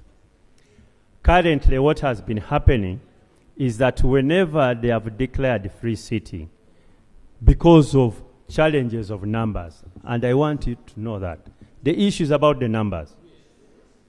You'll find that many members, especially this side where the other side, there are many, so there is an overflow. The overflow has been sometimes even on the front bench, on the opposition. And the innovation we are bringing is, even if there is an overflow, Panadol. and you are saying even if there is an overflow, both this bench on the opposition and the government side, because of a hierarchy of leadership in this house, should be reserved for those who are entitled to sit on it. Yes. That's number 1. Yes. Number 2, if you can listen. Number 2, when do we declare a free sitting? Free sitting is because the seats are not enough and you have a challenge of numbers. So whenever you continue exempting more, you will cause more crisis of members lacking space to sit. What we are looking at is, let us respect the leadership of both sides. But the other seats can be available to all other members such that members can sit comfortably. That is the innovation. Thank you.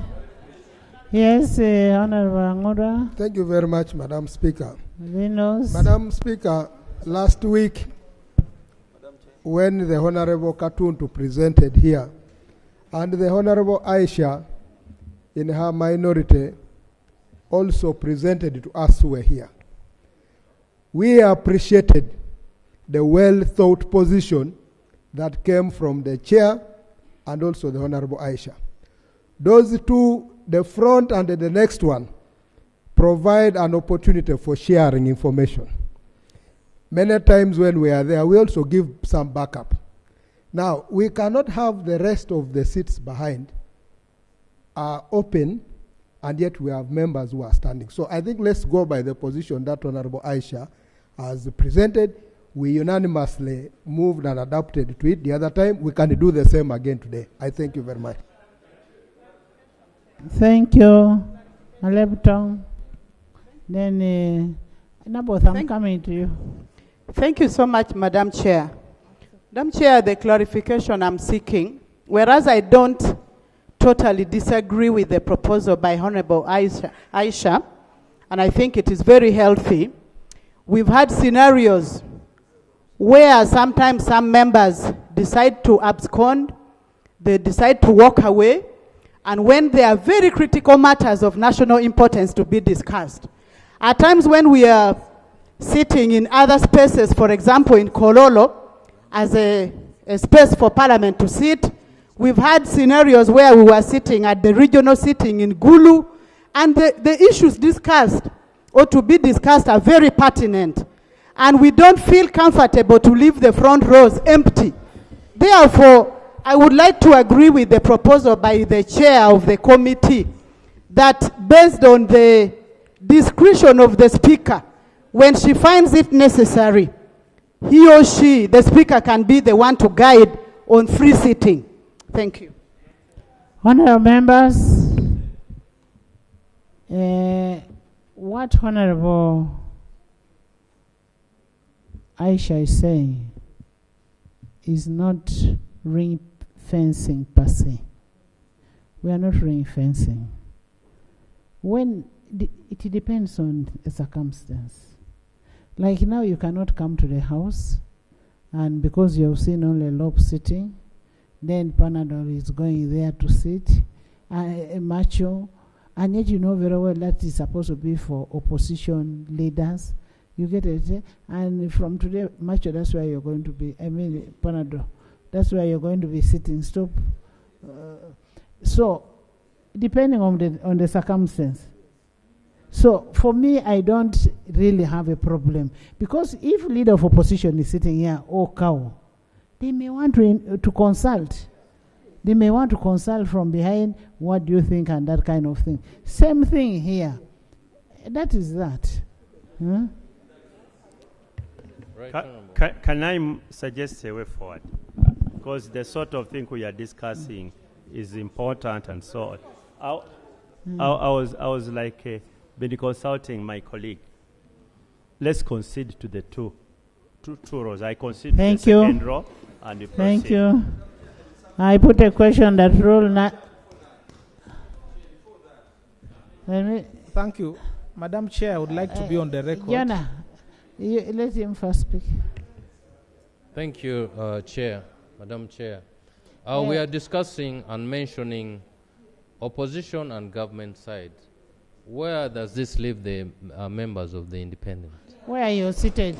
But usually we also occupy that seat.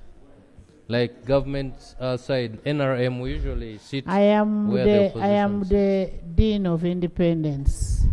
I will know where my independence will sit. So,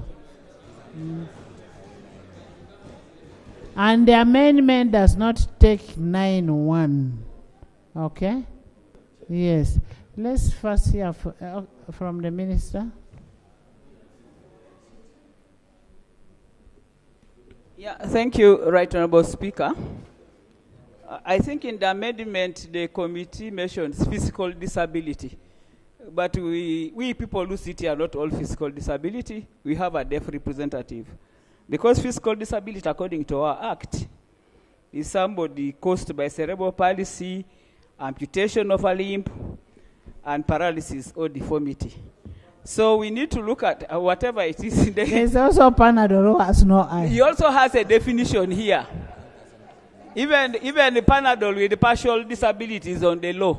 So let us recognize that it's persons with disabilities who are members of parliament of this house, so that you don't have words which are discriminating others. Thank you. Yes. Honorable Katund. I concede. For Honorable Mugema's purpose, I concede. Jonah? Yeah, Madam Chair, I wanted to be on the record that I actually oppose the amendment entirely for the reasons that the sitting in Parliament is not just a mere rule. It draws from the recognition that there is democracy and two sides in the Left House. and right. And Chair, Parliament, as you know, there are also occasions where there are tensions may arise out of the subject matter at hand. The separation or proposed, including the demarcations that you recently ordered, speaks to that spirit, that this is a house of two sides, and there may be situations that may need physical barriers. And that's why, Madam Speaker, first you protected yourself there, and then you have put these barriers here. That recognition should not be swept aside. I also want to say that some of the proposals are actually redundant, because the rules as it is, I can read sub-rule 4. The Speaker shall reserve seats for independent members of Parliament and other categories of members. What are those other categories of members? Oh, exactly. So, to again say that reserve for older persons, reserve for this, what if next time we have another category coming into this other parliament? We cannot list them. So by saying other categories, I feel every other situation has been taken care of. Madam Speaker, lastly, if this amendment is to go through, because I want to say that I want to propose that we insert where you, Madam Speaker, or the presiding officer consults the two whips. It would be courteous that before such a decision is made, that there is free sitting, there is consultation. Because, and this is in good spirit, Madam Speaker. I know the House has been trying to fight that we must be together. We are together, but let's recognize the pillar of democracy, Madam Speaker. Madam Chair, I wish to respond to my brother's submission. One, just imagine a situation where you have a house and you only have 10 MPs, this particular house, in the entire house, this side, and the rest are the other side. How are you going to govern it? Clarification. Two, the Speaker has been invoking what we call general powers. She has. What this rule is providing are specific powers of the Speaker in regarding to the issue of sitting. It can't be redundant, because the Speaker wasn't empowered other than using the general powers she has for members to be comfortable.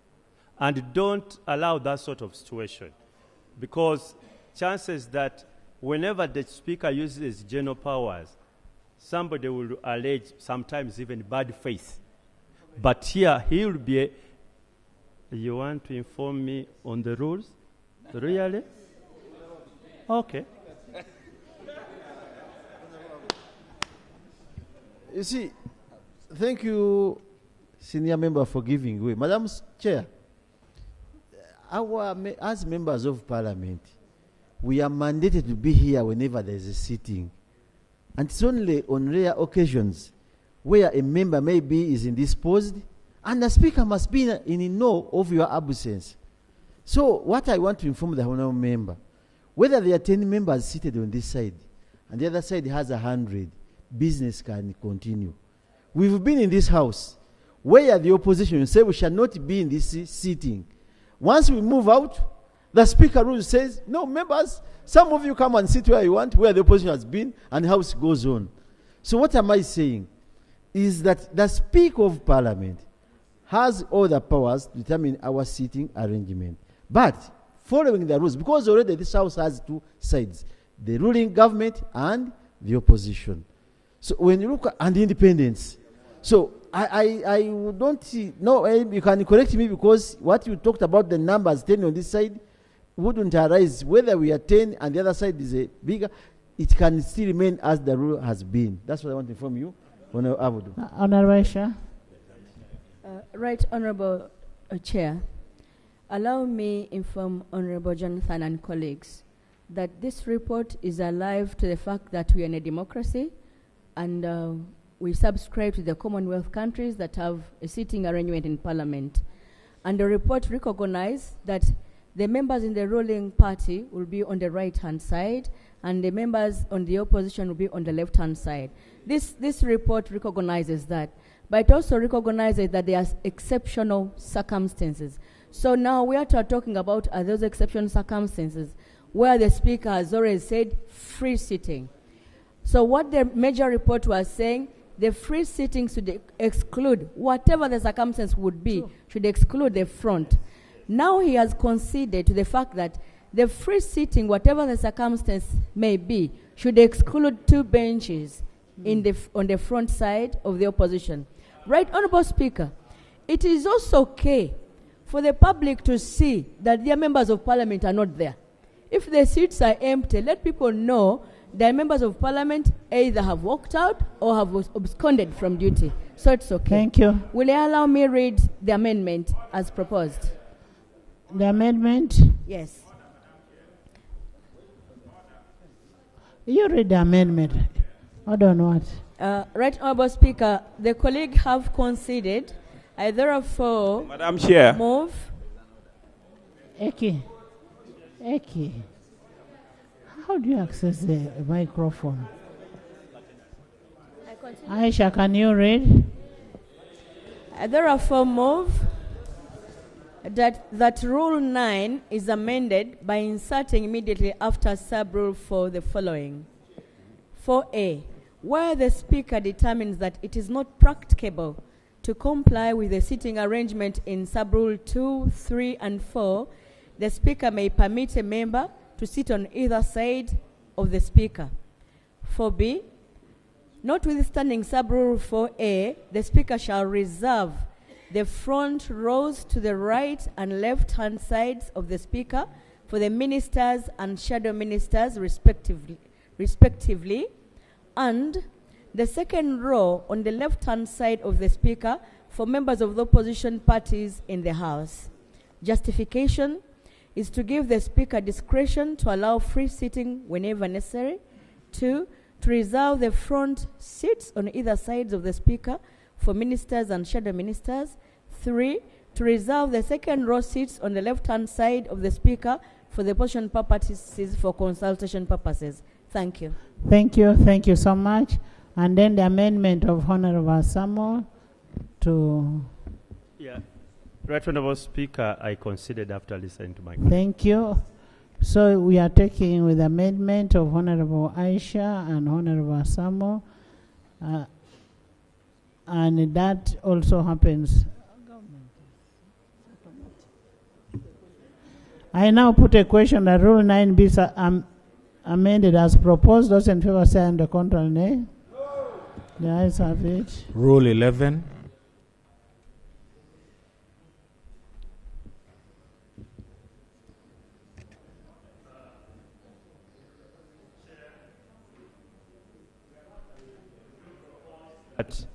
Rule 11 is amended by substituting for Sub-Rule 4 the following.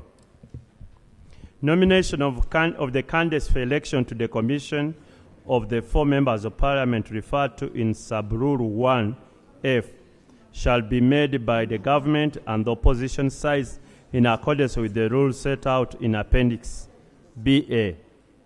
Justification: to provide for detailed procedure for nomination and elections of the 4 commissioners to the Parliamentary Commission, which is not provided for in the rules.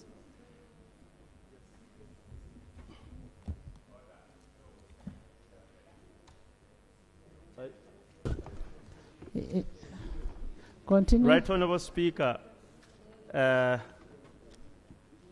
justification has been that whereas the parent act had provided for election of the members of the commission, the practice has been designation. And then the rules had introduced the word designation, which is contrary to the parent act. So we are trying to streamline our rules in accordance with the administration of the Parliament Act, which provides for the election of commissioners. Thank you. Aisha? Aisha? Aisha? Aisha? Thank you, Chair. There is no disagreement on the proposal. I put a question that Rule 11 be amended as proposed. Those in favor say and the contrary nay. The ayes have it. Rule 13. You had all the time. You had all the time to go to the committee. Proceed on what? Thank you very much, Madam Chair. Madam Chair, before you will move to committee, you guided that when we are at committee stage, members will be able to debate and discuss. It was your ruling, Madam Chair. And it's basically that's what we are trying to follow, that you grant us opportunity to debate at each clause at committee level. We are proceeding really very well. Abudu, go the next. Procedure, Madam Speaker. Procedure on under which rule? 8 is Madam Teacher.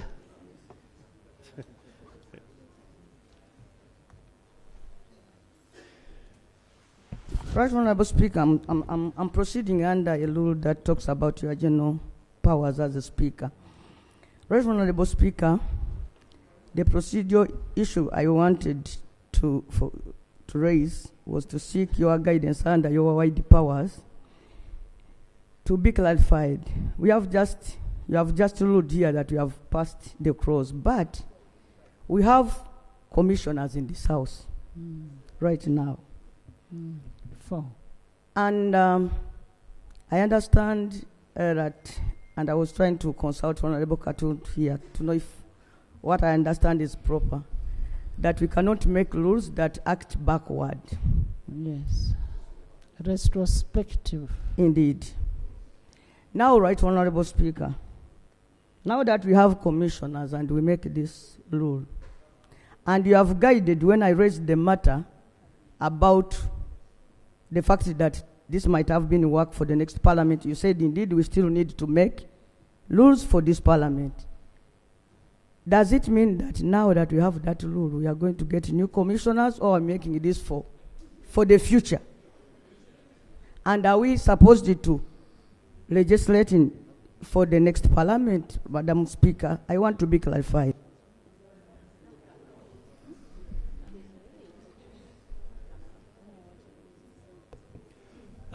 These amendments shall not have retrospective effect.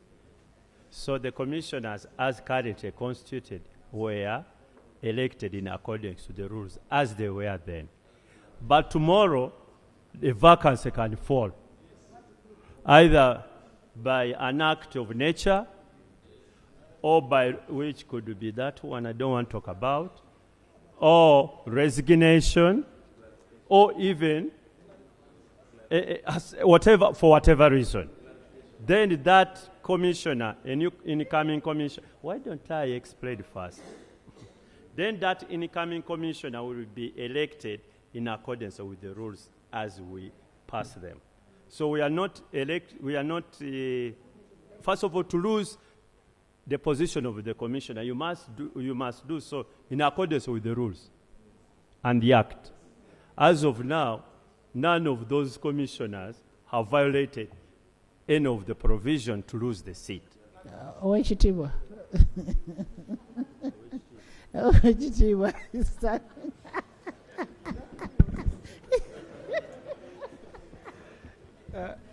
Thank you. Chair, I wanted to ask clarification from the Chair of Rules.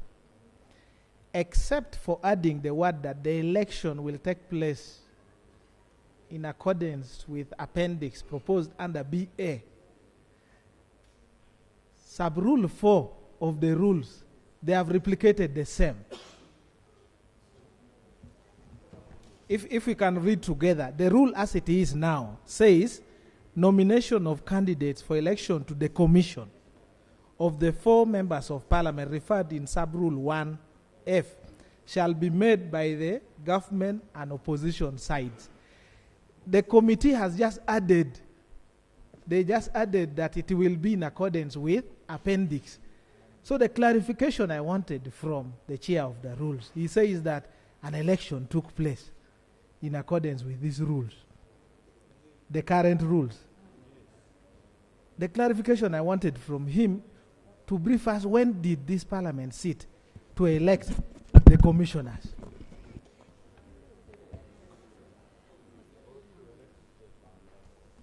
I said in the current rules, we were using the word designation.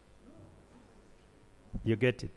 2, to understand this amendment, you have to read it together with now what is provided for on page 118, Appendix BA, because now it gives the detailed procedure of election, which did not exist. Which did not exist.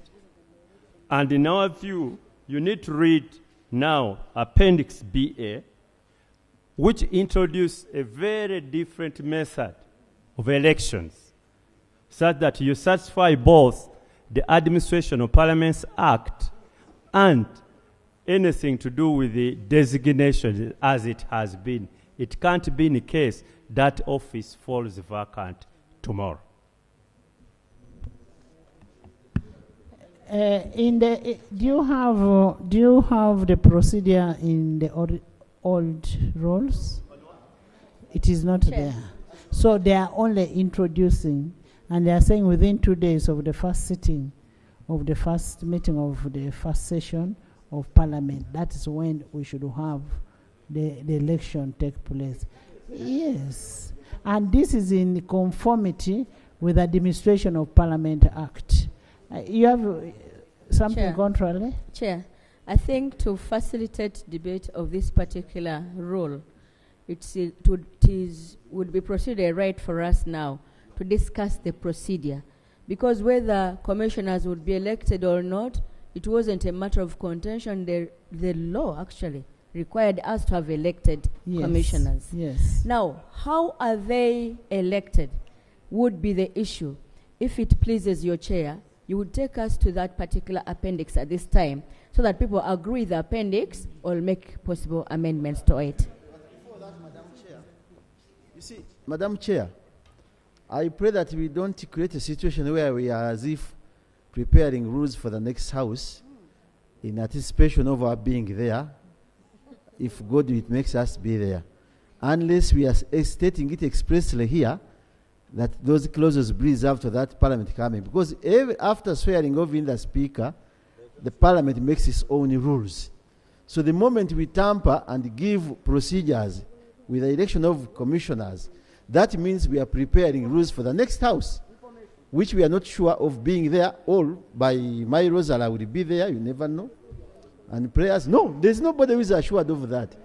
It's God, it's your personal chi that's going to help. Madam Chair, I think we have to take keen interest in that. Otherwise, we cannot prepare rules for the next Parliament. Chair, take us through the procedure. Appendix B.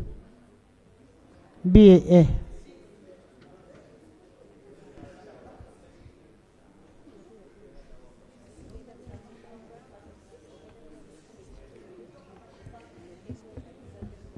Honorable members, okay. You cannot expect new members to come and start sitting and making rules. Even the rules we are using were made by people who were not here. Yes. Unless if you're... Most of us, you know very well. You go ahead. Madam Chair,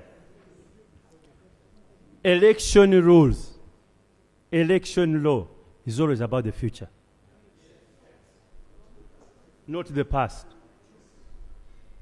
You cannot enact a law on elections in the past. It's about election which is going to happen in the future. Other than having a debate like we used to have some time when we are down. So what we are looking at currently, what we are looking at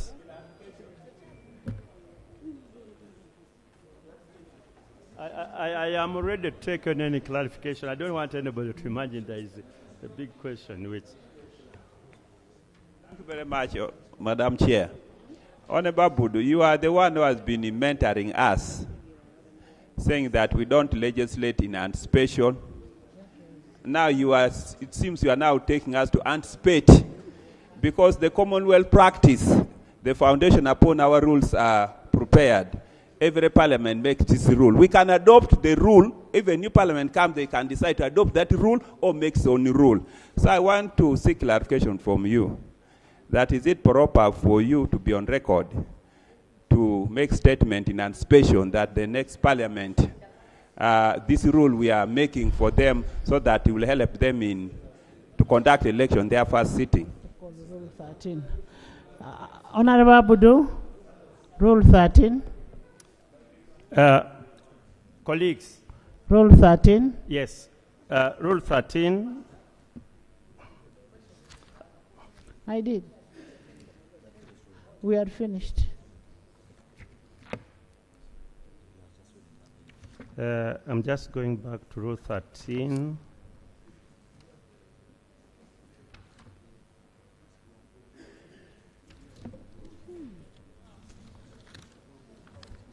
As I go back, honorable colleagues, we did not have election and now we are providing for election. Really, that's the essence. Rule 13 is amended. But if you want, I can. Honorable members, I think members didn't hear the question. I put a question that Rule 11 be amended as proposed. Those in favor say on the contrary, nay. The ayes have it. Rule 13. Rule 13. Amendment of Rule 13. We propose amendment of Rule 13 by inserting immediate after Sub-Rule 1 the following. Subject to Sub-Rule 1, at least one of the members of the Pan-African Parliament shall be a woman. At least. Right Honorable Speaker, we are aligning with Article 4.2 of the Protocol to the Treaty establishing the Pan-African Parliament community relating to the Pan-African Parliament, which requires that one of the 5 members shall be a woman. It's not like this is independent. We are just aligning our rules to the treaty establishing the Pan-African Parliament. Honorable members, that was not existing in the original rules, and it is in alignment with the Constitution and then the treaty. Aisha? Aisha? I agree the majority report. Yeah, Madam Chair, before you put a question, I wanted to propose an amendment. Yes. To Rule 13. Yes. To read as follows. A member elected to Pan-African Parliament shall relinquish any other position, or a member elected to Pan-African Parliament shall not hold any other position in Parliament. This will allow the member not to hold 2 concurrent, like currently the chair of rules is also a member of the Pan-African Parliament. Honorable members, yeah, it is a good one. You cannot be in Pan-Africa and you are in the chair of the committee.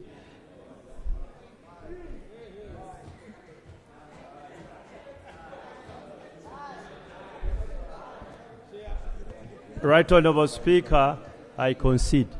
You concede? Yes. Right Honorable Chair. Right Honorable Chair. I think Honorable Dole must have noticed that the chair was giving a lot of time to the deputy chair to do a good job. So it's good he has conceded because his deputy chair was doing a good job as well.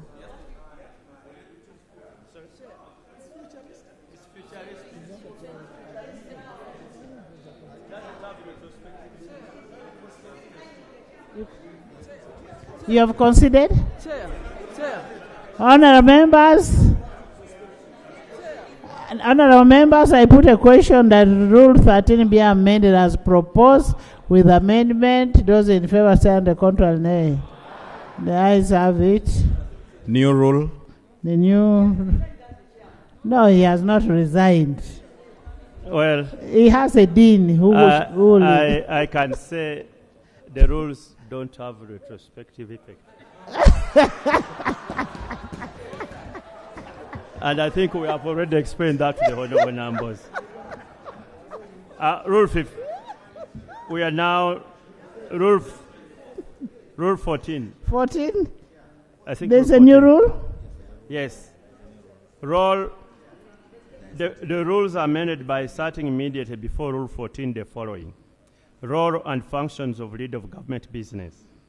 There shall be in Parliament a lead of government business designated as such by the President, who shall be responsible for the coordination and implementation of government policies across ministries, departments, and other public institutions.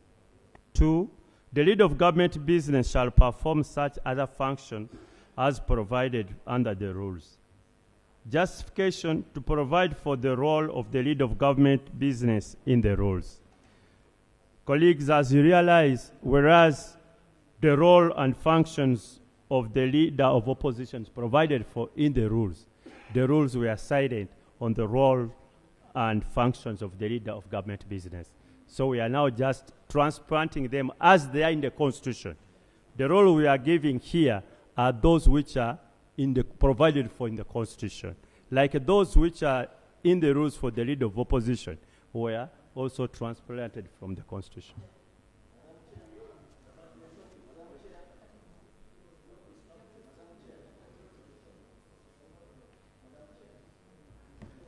Yes. Madam Chair, I want to thank the Chair. Let him come out straight on this new rule. Because what we have in our rules or in the Constitution is the Prime Minister being the lead of government business. Are we creating a new position? And if it is, or if not, I would wish seeing this new insertion talking specifically the Prime Minister as being the lead of government business.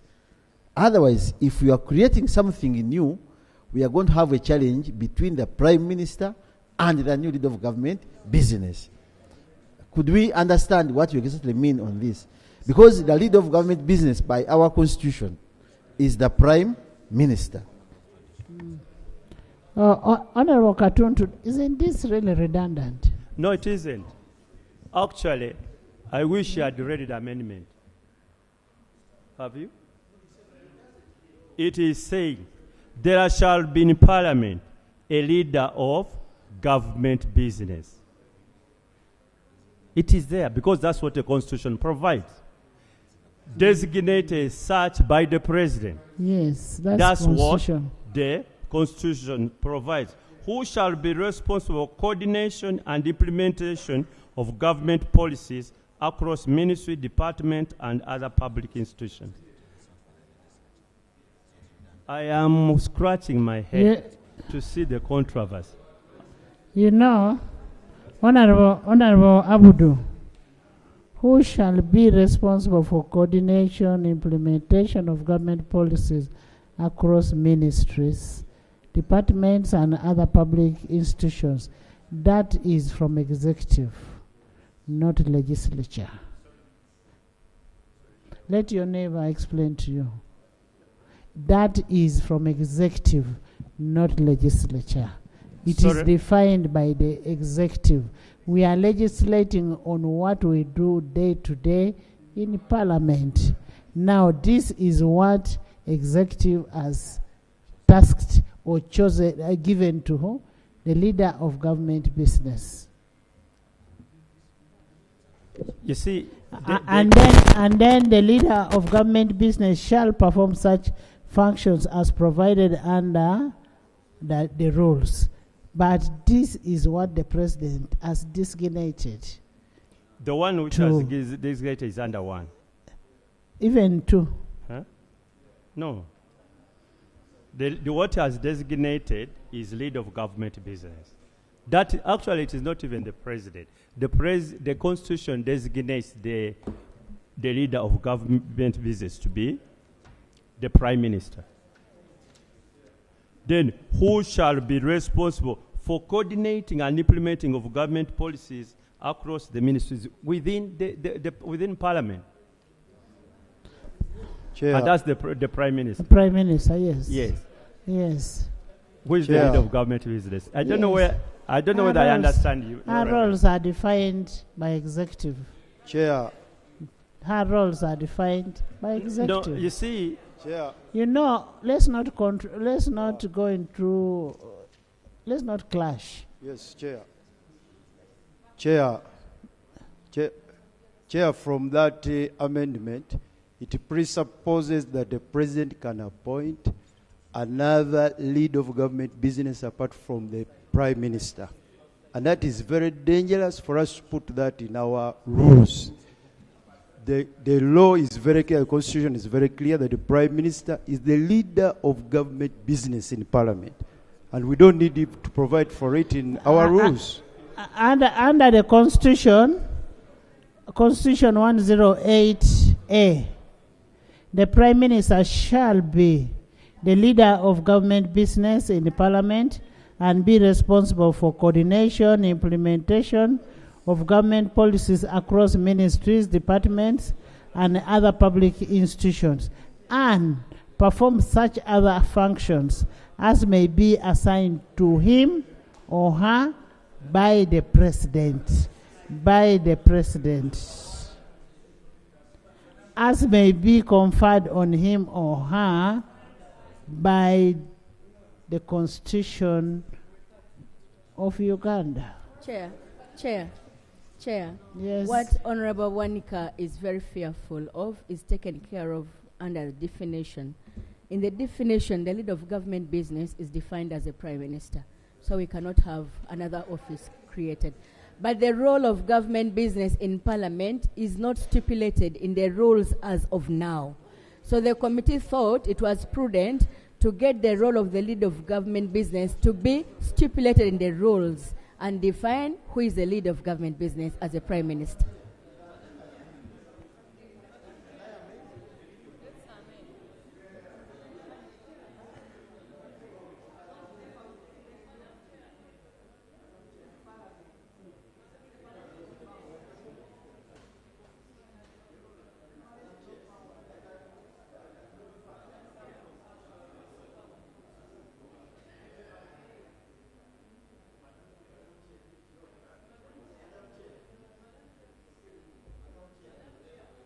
Madam Chair, I think, let me, Yes. I'm asking the Chair, Madam Chair, through you to the Chair, there's no problem by making a transplant. We can expressly state it and include the word Prime Minister in the new insertion so that it sits in our rules comfortably. But the moment you don't put it there, in our rules we create offices. And No, the rules exist to operationalize the laws. Yes. But we should restrain ourselves to legislature. Honorable Dur. Yeah. Yeah. Yeah, Madam Chair, my understanding of the rules of procedure of Parliament is that it is only applicable when Parliament is in motion. That when you are seated there to guide our rules how we conduct business within this building, anything in the rules that purports to prescribe things outside would not be in the spirit. I therefore, and I'd already noted that I would oppose that amendment because one, we will be dictating to the president, the executive on what his or her appointee should be doing, which is not our work.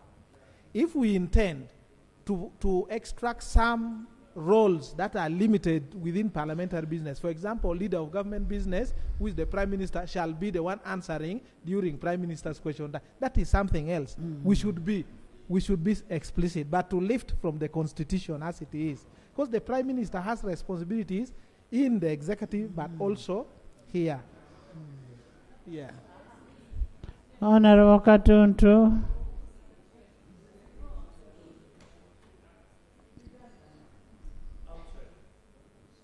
I still am not convinced.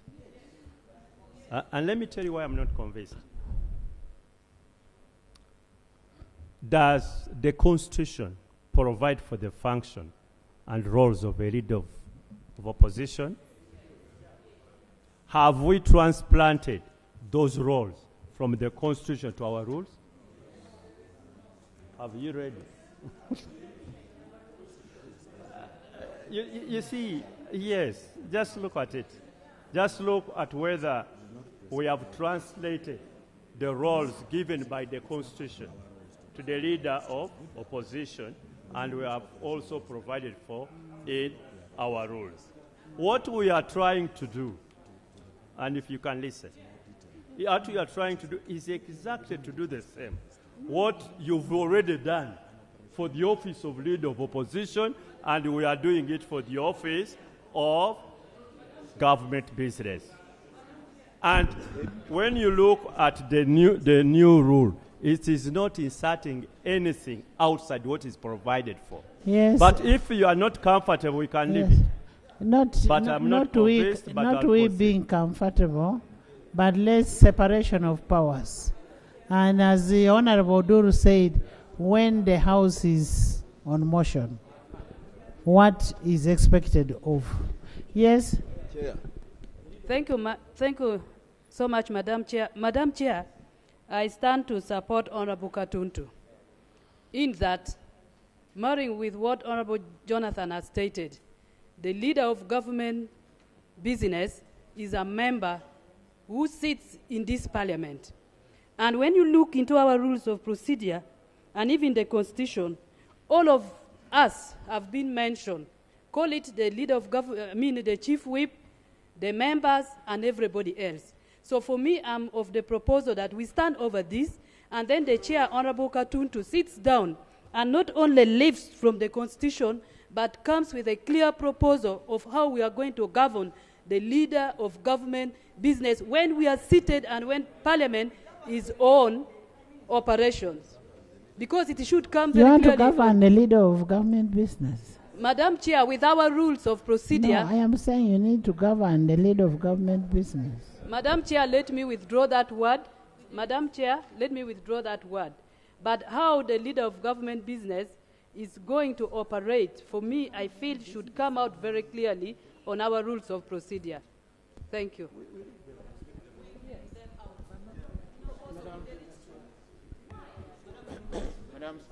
Honourable members, Madam Speaker, about that. honourable members, can we stand over this?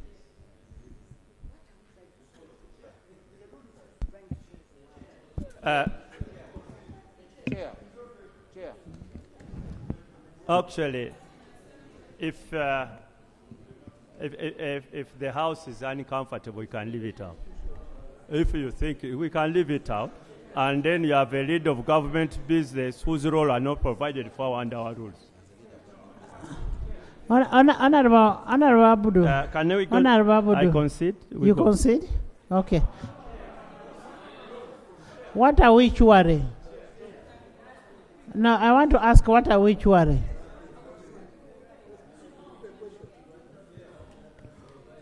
Rule I 15. concede. Okay. I concede. Thank you. Rule 15. Rule 15. 15.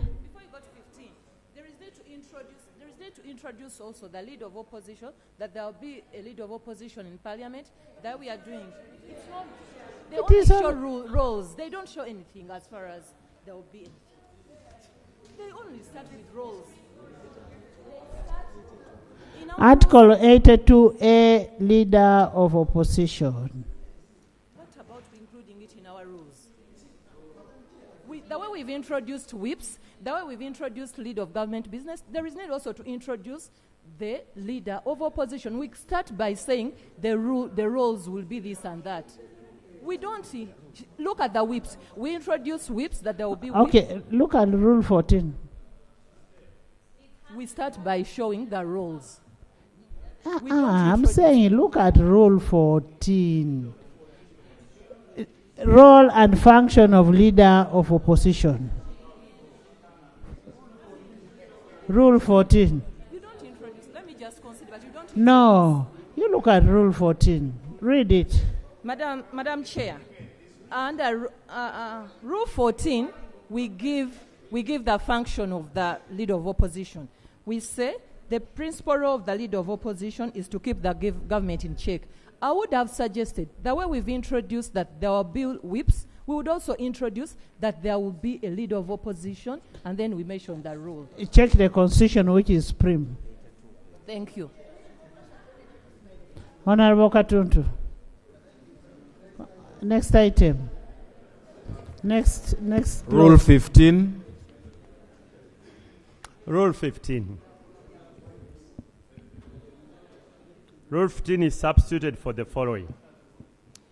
There shall be in Parliament a government chief whip appointed by government from among members of Parliament representing the ruling party, a chief opposition whip appointed by the party in opposition to government having the greatest numerical strength among opposition parties in Parliament, party whips for any other party in opposition. The role and functions of the whip are to ensure that members attend, participate in proceedings and vote in Parliament, organize party business, keep members informed of parliamentary business, supply lists of members to serve on standing and sectoral committees, coordinate and implement agreed parliamentary business, act as intermediaries between leaders and other party members, arrange representations of party members on official parliamentary delegations, and act as tellers during divisions. Justification: to consolidate the functions of the whips under one sub-rule for clarity and ease of reference. Right Honourable Chair, colleagues, the function and the roles were spread. So we've just consolidated them in one rule and went ahead to, I think, assign some other functions which ordinarily should be the functions of the whips. Thank you. Aisha? I agree with the proposal. I put a question that Rule 15 be amended. Madam Chair, I wanted to use the opportunity to correct an anomaly under Proposal 2B, Organized Party Business, to add the word party business in Parliament. The responsibility of organizing party business is with the Secretary General. So when you leave it to organize party business in Parliament, we add the word in Parliament. In Parliament. Chairman, let's first sort out one thing at a go. These rules govern according to Honorable Du. He was a few minutes here saying these rules govern only internal workings in the Parliament. No. So they cannot go and apply outside Parliament. No, for clarity. Yeah, just come. But anyway, that notwithstanding, now that he has come to the position I concede. Thank you. He has only moved from the other position. Yes. Yes. Say, I'm also proposing, in the last Parliament, there was an interest of having vice chief whips. Deputy. And even in the last Parliament, you're there. I was following, Right Honourable Speaker. For the NRM side, I was following. Yes. And now, in this one, the opposition also had interest in having it. We only have whips. Our rules only provide for whips. If the other one is administrative, you can plan according to what you want. We could propose it at this No, moment. we are not proposing. I put a question that Rule 15 be amended as proposed. Those in favor say on the contrary. With amendment from Honorable Du, those in favor say on the contrary, nay. The ayes have it. Rule 16. 16. Rule 16. Amendment of Rule 16. Rule 16. Rule 16 is substituted for the following. A member may, with the consent of the Speaker, move that a rule be suspended in its application to a particular motion before the House. A member moving the motion under Sub-Rule 1 shall give reasons why the rule should be suspended in its application to a particular matter before the House. Where the motion is carried, the rule shall be suspended in its application to the matter before the House.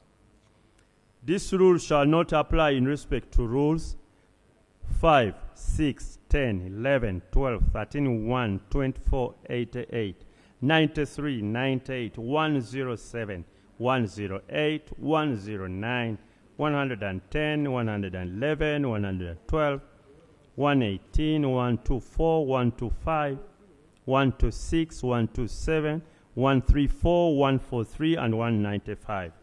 Justification: to enhance the entrenchment of rules that cannot be suspended in conformity with the Constitution and with due regard to natural justice.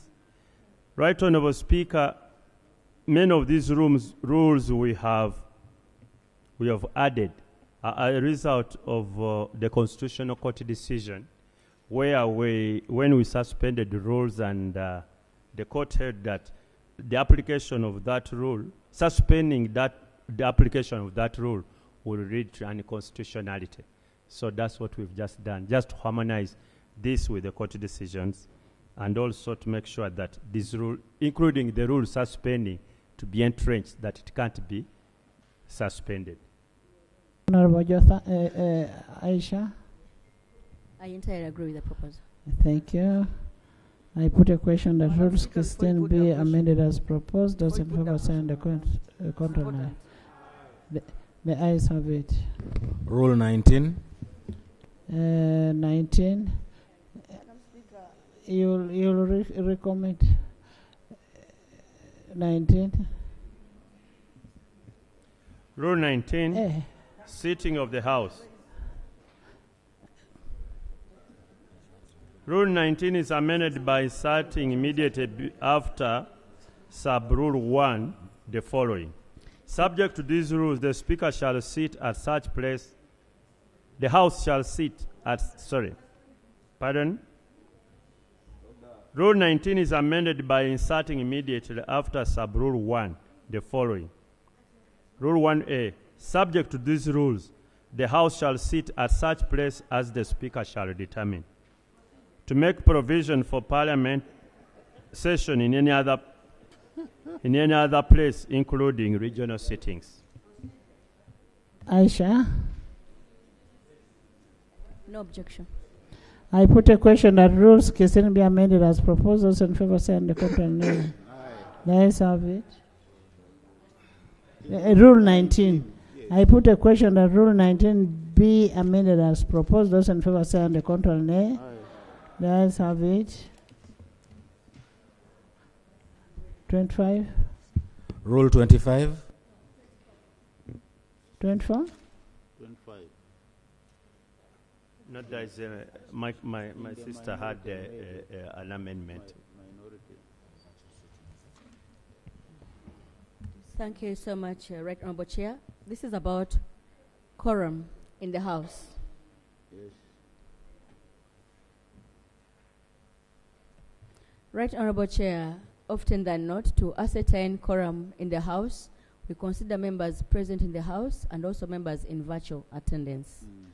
But also you'll note that most decisions here are made by voice voting through aye and nay.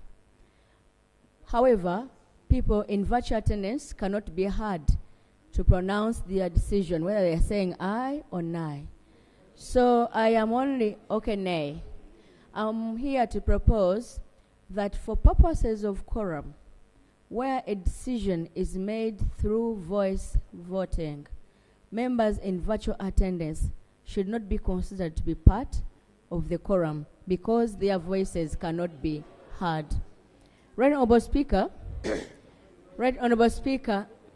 in the committee, we entertained members from the technical team who spoke to us and were expressed about that there's no way, currently the way situation is, there's no way people in virtual attendance can pronounce themselves through aye and nay because voices can come in at different times. There's a problem in network. You cannot enter, except if a decision is going to be determined by either show of hand or roll call.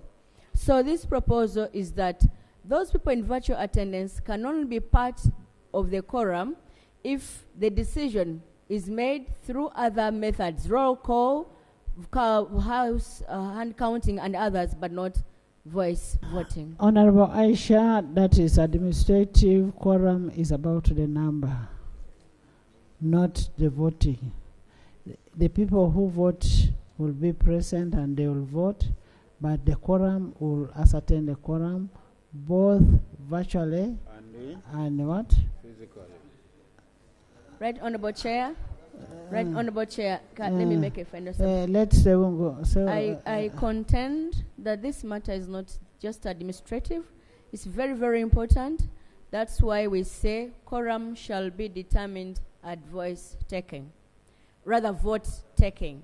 And vote taking includes aye and nay, where people cannot be heard to pronounce their decision of a matter. They cannot be considered to be part of the quorum. It's very important, and it cannot be simply taken to be administrative. Madam Chair. Madam Chair.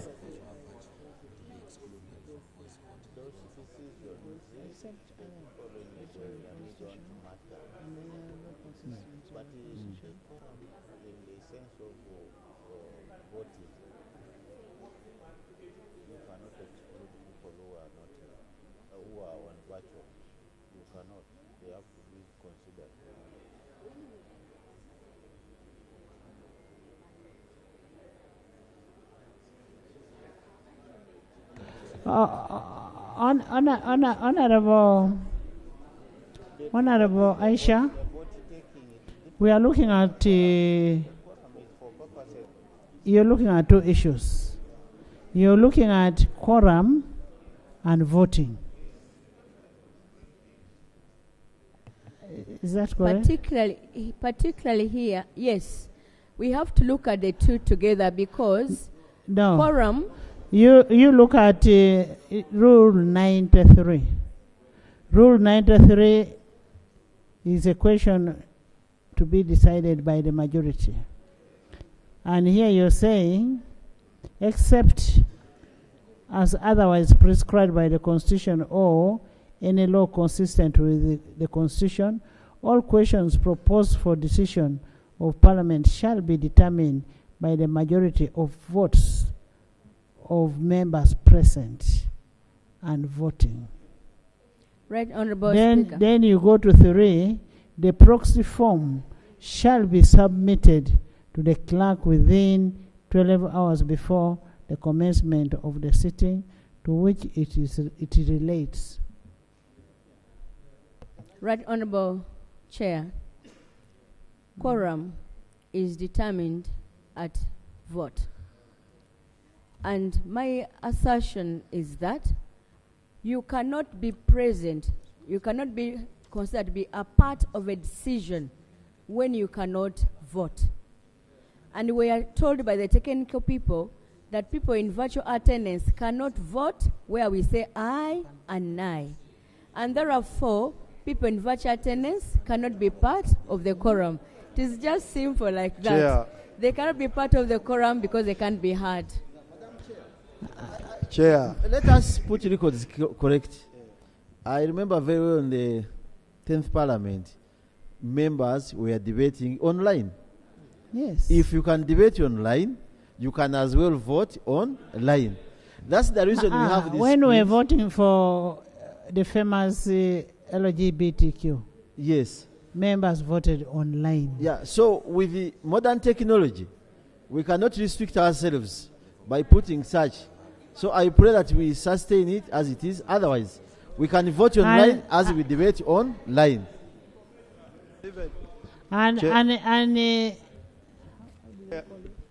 Chair.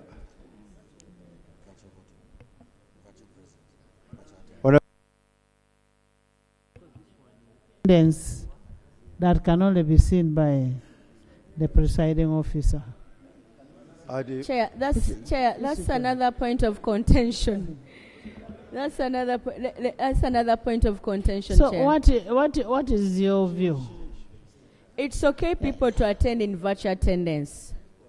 Honorable, I wish Honorable Sewungu can listen. The situations he's referring to, people were voting through roll call. And I'm saying, in cases where decision is made through voice voting, people in virtual attendance cannot be part of the quorum because they can't be heard. Chair. And let me tell you, Information, information, Chair. Right Honorables. Chair. Chair. Information. Chair, You first hear from another person, yes? Chair, the honorable member is talking about quorum. You don't determine quorum by saying nay or aye. These are numbers. There is a difference between quorum and voting. That's what I said. Yes. The way it is, quorum can be determined. Honorable You Connie. don't need to. Come and sit. Honorable Connie. Thank you, Right Honorable Chair. Right Honorable Chair, like Honorable Wanika has said, a quorum is different from voting. And there is no guarantee that everybody votes because there are those who abstain. And therefore, it's still valid that by voice, there are those who will speak softly and those who will speak loudly. But the highest will be the one that will take that day. Thank you. Thank you. Honorable members, I want to refer you to 24(6). For avoidance of doubt, a member virtually present in the House shall form part of the quorum of the House. We are talking about quorum, not voting. Yes, Jonathan. Madam Chair, I propose that when we come to the rules on voting, 93. you can give audience to Yes. Honorable Aisha to deal with that. Yes. Yeah, thank you. Honorable Aisha, when we come to rules on voting in 93, then we can incorporate your matter. You see, they allowed us this, honorable members, and we must exhaust the matter extensively. In this House, there are ex-officials. When you ask a question here on the floor, if you want to go by what Honorable Aisha is saying, it means that whenever you are going to ask a voice, ex-officials must get out. Because you are going to say the ayes, what? So, but what I'm saying is that the rules are very clear. Where the members are not satisfied, 40 members remain standing. Thank you. Challenge. 25. Rule 25. Chair, before you go on 25, actually the rule that you read is the one that I'm seeking to amend, because I'm suggesting or proposing that to amend. We shall amend when we reach to that rule. We have not yet reached there. You are skipping 24. It is saying, for avoidance of doubt, a member virtually present in the House shall only form part of the quorum of the House where voting is by roll call and tally, by show of hands, or by electronic voting. Because that's only when he can form of the part of the quorum. Otherwise, he cannot be part of the quorum because he cannot be determined his decision. So that's the point, that's the very rule that I seek to amend. Honorable friends, let me remind you that severally here, we have a number that is small, which is complemented by people in virtual attendance. For example, we can be here like 56, in virtual attendance like there are 175, so quorum is there as we start to debate. In the process, when you're deciding issues, they put question and say aye, aye. It's only people here saying aye. The majority in virtual attendance are not heard, and yet we determined them to be part of quorum in the beginning. Yes. So Linus. Oh, thank you, Right Honorable. Like you mentioned, that you're the speaker is privileged to witnessing what is happening virtually. So if these members say aye, the privilege is only the speaker. The speaker listens to their voice. Yes. The voting is always by the members who are in the House. In the House, yes. The voice voting. Yes. But what we are you saying, keep following we it. have also never had a scenario where virtually the members are more than those in the House. Yes. Let's not really. Madam Speaker, Madam Chair. Yes.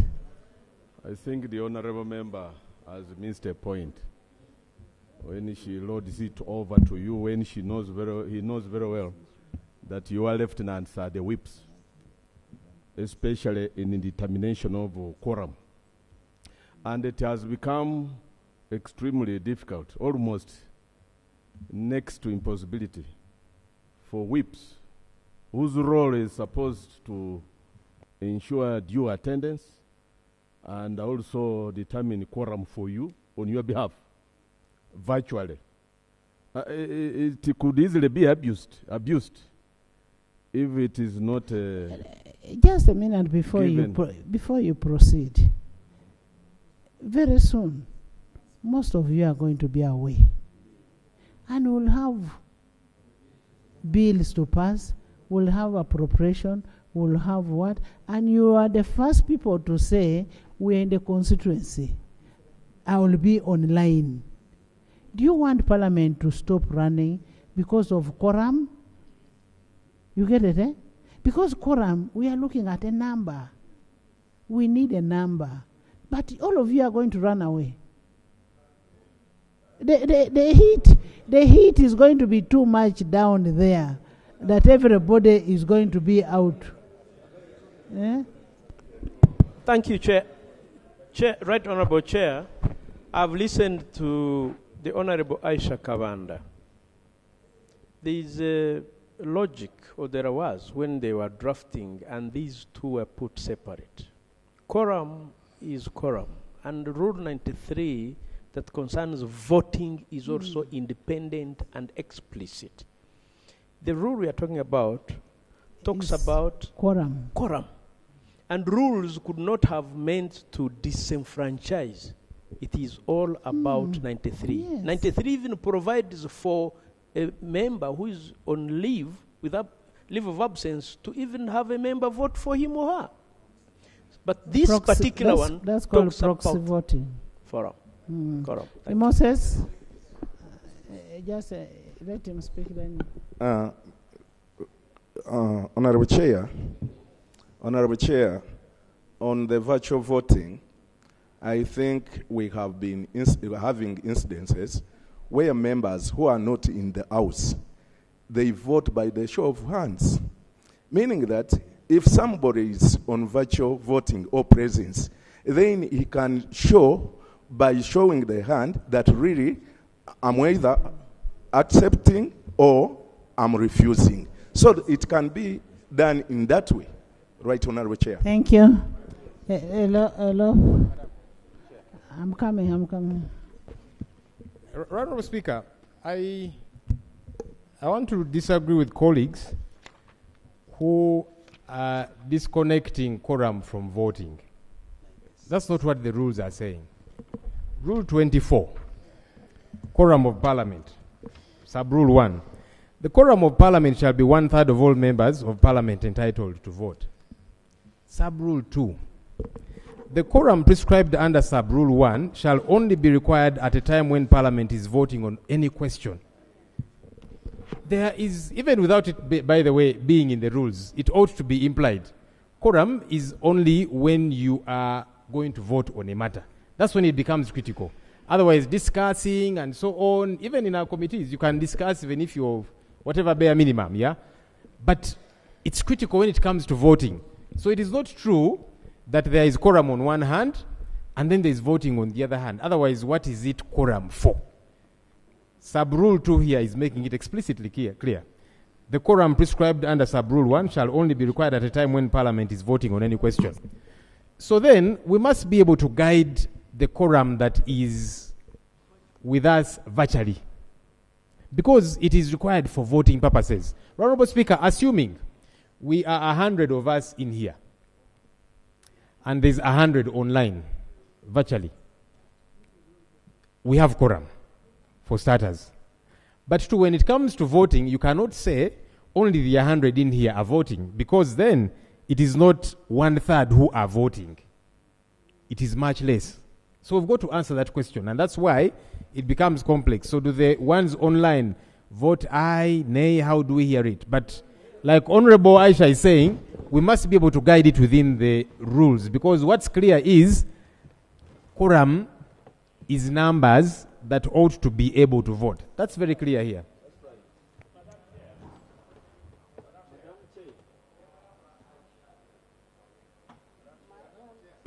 Chair, what is your position?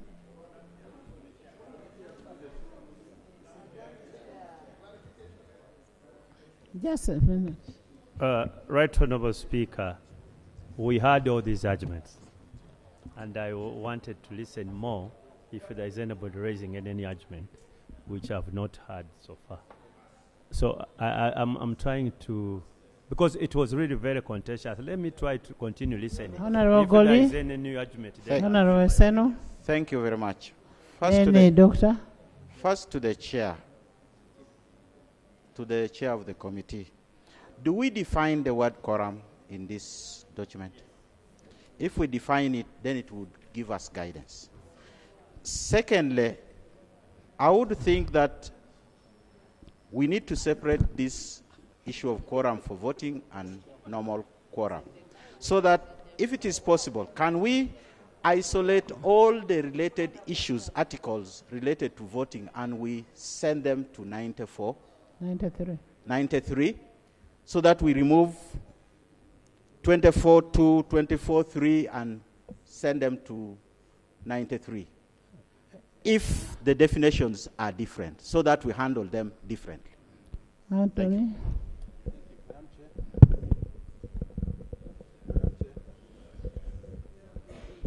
Anthony. I am coming. Thank you, Madam Chair. When I listened to Honorable Aisha's submission, I was seeing the point she was making because of the voting issue, and I had sympathy with it. But Madam Chair, when you look at, when you go ahead and look at Rule 96, subsection 3, it's on the voting in the House. It says as following, one says that, subject to Rule 95, every member in the House at the time of voting shall cast a vote. The voting in the House shall be by A, voice voting, B, secret voting, C, electronic voting, D, division, E, roll call, which Aisha is talking about, and then finally by show of hands. But sub-rule 3 covers Aisha's concerns. It says, the Speaker may, where necessary, designate a specific voting method for a member virtually present in the House, where the member is unable to vote through any of the voting methods specified under sub-rule 2. So, Madam Chair, in my view, the concerns of my sister are covered because you have the leeway to decide how the virtually present members can vote in case they can't vote by voice. Thank you. Doctor.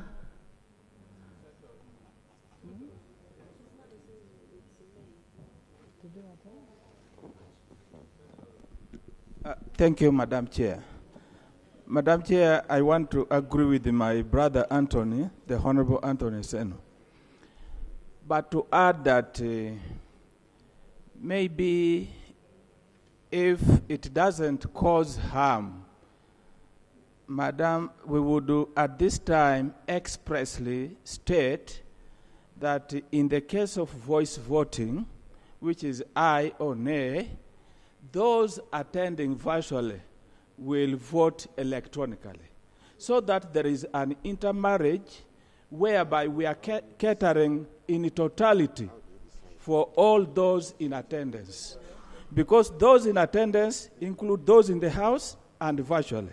So we would make that amendment, Honorable Chairperson, to provide for ayes and nays for those present here, but we quickly intermarry it with electronic voting. I so propose. Thank you. Thank you very much, Madam Chair. Yes. And I would like to thank the colleagues. That's why I'm talking of. The debate we are having now is actually the debate we went through in the committee. All these judgments, we had all of them. We differed on the interpretation of 96.3. That's where our interpretation was. To the majority, we thought that 96.3 provided a cure for the mischief the Honorable Kabanda was fearing. And this is what it says. The Speaker may, where necessary, designate a specific voting method for a member virtually present, meaning that members virtually present may have a challenge in voting. In the House, where the member is unable to vote through any of the voting methods specified in Sub-Rule 2. And one of those specified methods is voice voting. And our interpretation is to cure that mischief, the Honorable Kaba, because what she's saying is actually we all agree that people who are not here may have a challenge to vote. But that's why we have Rule 96(3). And to us, we didn't see any reason for the amendment. We thought the Speaker just invokes this particular rule and says, yes, I've heard this, but this one, let me count. How many are they? There are 5. How do they vote? Then the ruling is made. That was our interpretation, and we didn't see the necessity for the amendment. Thank you.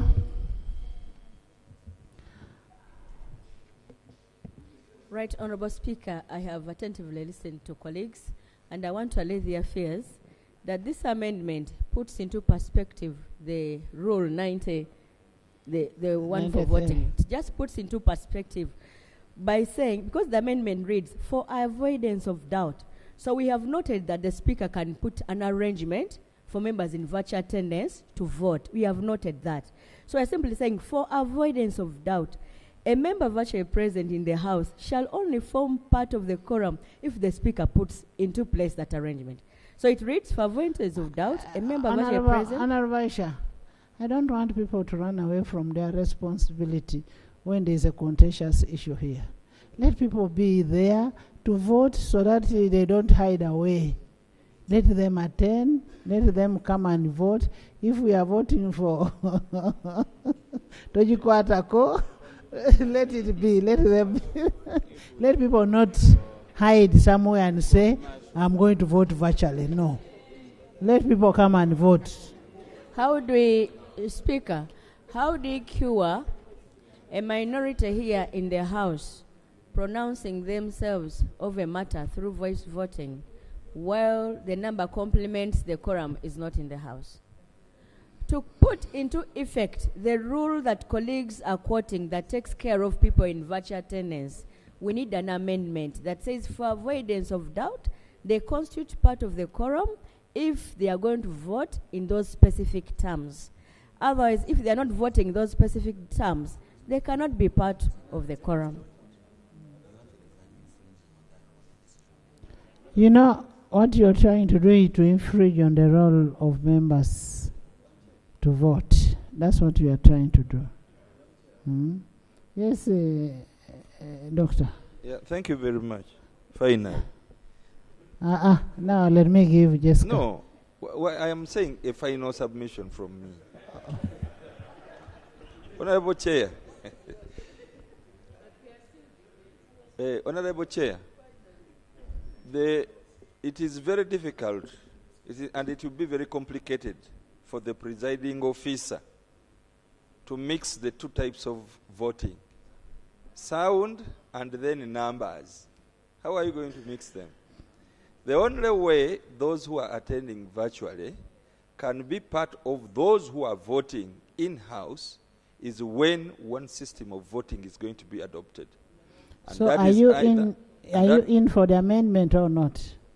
No, I am just helping you to discern how members can bring these ideas of mixing two ways of determining numbers. Okay. So that we can know that in the amendment, the presiding officer will need to institute a measure of voting that is universal for those who are attending virtually and those ones who are attending.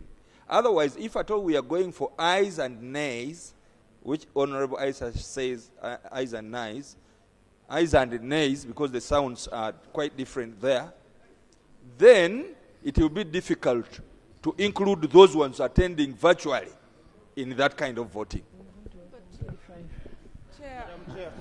Right Honourable Speaker. Jessica. Thank you so much. I have listened attentively.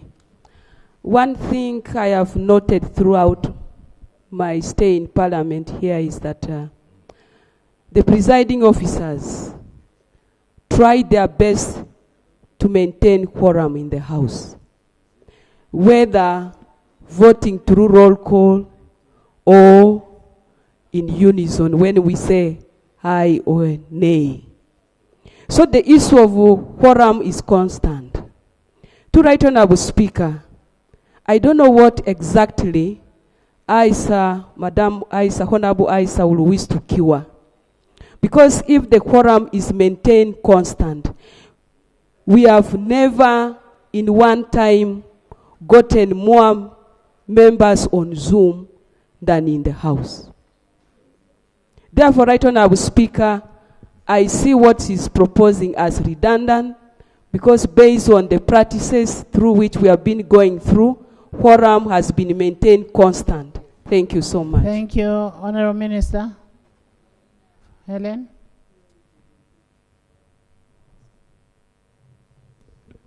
Thank you, Right Honourable Speaker. I want to say that the issue of quorum, according to my understanding, is numbers and then voting. When we are voting aye and nay, truth be told, not everybody here shouts it, correct, even if you are in the House. Correct.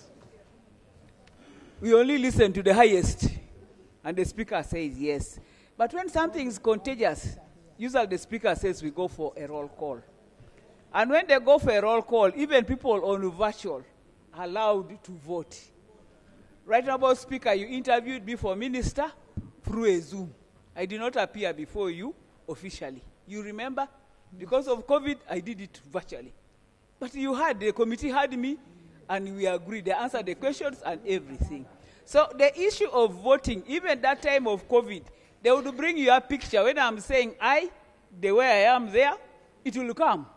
So I think let us not confuse aye and nay, because even the aye and nay, I have never tried to count who has said or not. It becomes hard. But for roll call, that one is individual. So sometimes we have tried to say aye, and the other one saying nay, everybody is shouting. Information here. Thank you. Yeah, thank you, Honourable Minister. I wanted to give you information that even where the ayes are high, it is only the Speaker who hears. Presiding officers can hear the nays and declare it's here. Next item. Next. Rule 25. 25. It is only the Speaker who hears. It's only the Speaker. Jonathan Odur, Honourable. Erute South. Owechitiwa. 25. Rule 25. I think procedure we have to take a decision on the Honourable Aisha. No, I mean let's maintain as it is. Yeah, we have to vote on it. The question has to be put. She hadn't moved it. We are not amending. It was not in among the amendments that was there. It stands part of as it is.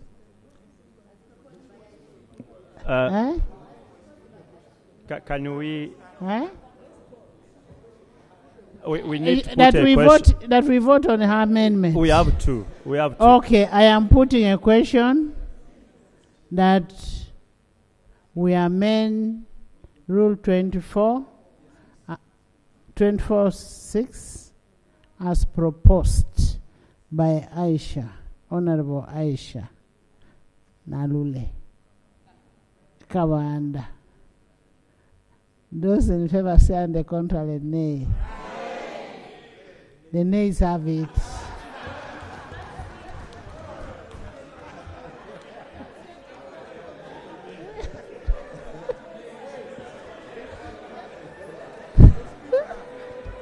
Thank you very much, Right Honourable Speaker.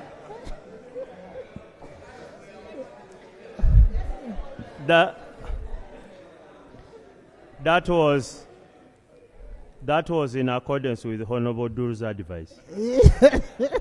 Dr. Dur. So 25. Rule 25. Right Honorable Chair, Rule 25 is amended by deleting sub-rule 3 and 4. Justification to place it under the right rule, which is Rule 5.4. We are just interchanging the places. Honorable Aisha. No objection, Chair. I put a question that Rule 25 be amended as proposed. Those in favor say and the contrary nay. The ayes have it. Part 6 of the rules. Part 6 of the rules. The rules are amended by substituting for the title of Part 6 the following: paper and other items. And amendment of Rule 31, laying. Rule 31 is amended by substituting for the head note the following: laying of papers and other items. By substituting for sub-rule 1 the following: a member may, with the leave of Speaker, lay a paper or an item on table in the House, to provide for laying of other items on table. 2, to require leave of the Speaker to lay paper or any other item on the table.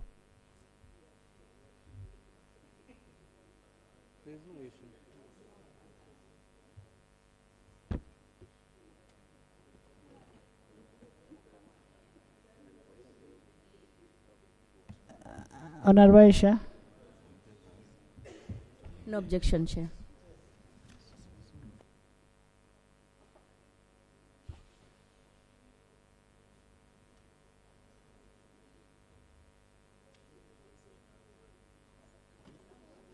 I put a question on the title of Part 6 of the Rules of Procedure. Be amended as proposed. Those in favor say and the contrary nay. The ayes have it. I put a question that Rule 31 be amended as proposed. Those in favor say and the contrary nay. The ayes have it. That is the same thing. Rule 32. Yep. Chair, you skipped Rule 30.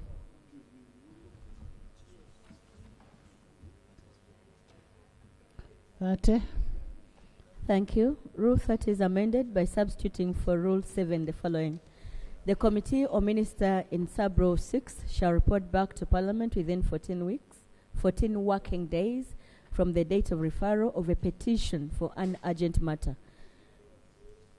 And 2, by substituting for Rule 10 the following: the report of a committee on a petition shall be placed on the order paper within 14 days from the date of report.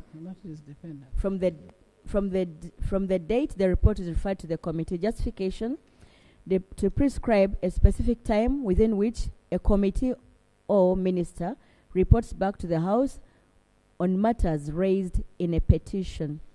2, to give a committee a shorter period of reporting back to the House on a petition.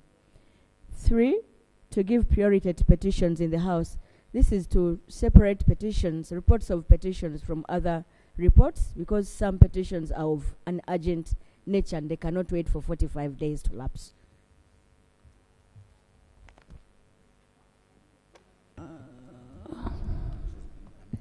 Right Honourable Speaker, it was our view that first of all business that comes to this House is important. It is not necessary that petitions are more important than other business that comes to the attention for consideration by the House. 2, if it is that important, the presiding officer may direct that they are given a shorter time. There is no reason to prioritize and say one, because we don't determine the petitions. Petitions just come outside this House. Some could even be frivolous, and we suspend very important or urgent meeting because a frivolous petition has come up. So we didn't see any need to have that. In any case, we thought that priority of business has already been given by the Constitution to be that the business is already provided for under the Constitution, and then the presiding officer and the Speaker has discretion, since the order of business and the order paper is a function the order of business the is on presiding 25, Madam Aisha Hajati, and give the Speaker the discretion, because if I know that there's something very important, like a leader of opposition can give me a document in the morning and I know it is important, I will take it as a priority. Most obliged, Right Honourable Chair. With the relator's respect to the due chair of the Speaker. Right Honourable Speaker, I just noted that by the time people petition Parliament, they have things that they consider very important to them that need to be disposed of. And sometimes matters are responded to when they have actually expired. I just thought it was very important that petitions be given due accord, disposed of early enough, and also proposing that a particular period of time be given to petitions was not take away the Speaker's power, because even in the rules, they already prescribe time, what should be handled when and when, so I thought falls there. Honorable Shah, we shall handle it administratively where we feel that this must be handled as fast as possible. If it means handling it directly with the minister responsible, even without going to the committee, it should be done. I concede, Chair. Thank you. Next. Rule 32. Thank you very much, the Honourable Kavanda. Rule 32. Rule 32 is amending by substituting for the heading of the following: mode of laying and presentation of papers. Justification to include presentation in the heading notes so as to align with the contents of the rule. It's about aligning the head of note and the contents of the rule. Thank you, Honorable Shah. No objection, Chair. I put a question that Rule 32 be amended as proposed. Those in favor say, and the contrary nay. The ayes have it. New rule. Insertion. Insertion of new rule.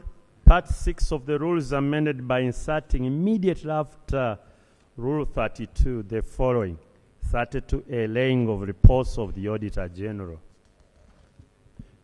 The Speaker, or in his or her absence, the clerk shall receive the report of the Auditor General submitted in accordance with Clause 4 of Article 143 of the Constitution. 5. The Speaker shall, as soon as practicable, cause the report to be laid before the House. Upon the report being laid, the Speaker shall refer the report to the relevant committee for examination. Justification. To separate the requirements for laying of the Auditor General's report from the functions of the Public Accounts Committee under Rule 174 and 181. To insert the reports of the Auditor General which are laid as papers under the right part. And 3, to align the submission of the Auditor General's report with the time frame in the Constitution. Thank you.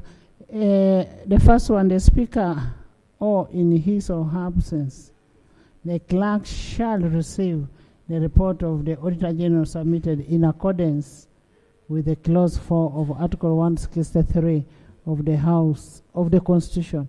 Is this report received in the House or it is received in the office? Right Honourable Speaker, the report can never be received in the House. It can only be received in the office. So it is redundant. Remove it. We know how to receive our reports there. You see the role, we need to look at the... Can I have the role, the current role, please? Let's deal with the procedure in the House. Right Honourable Speaker, when you look at... a definition of...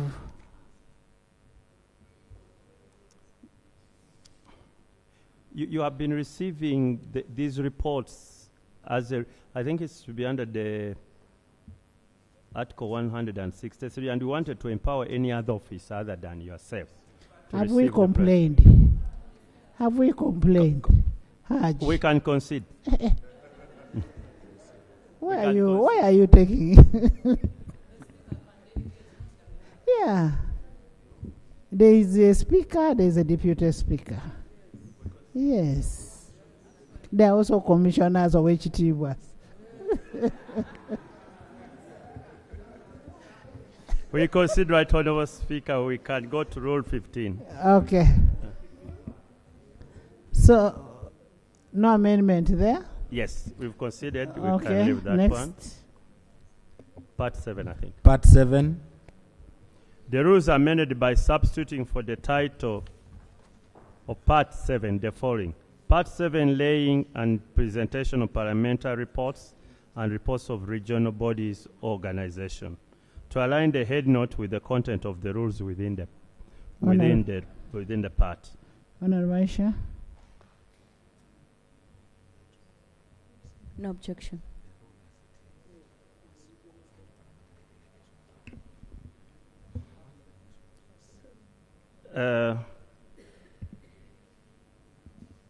Question?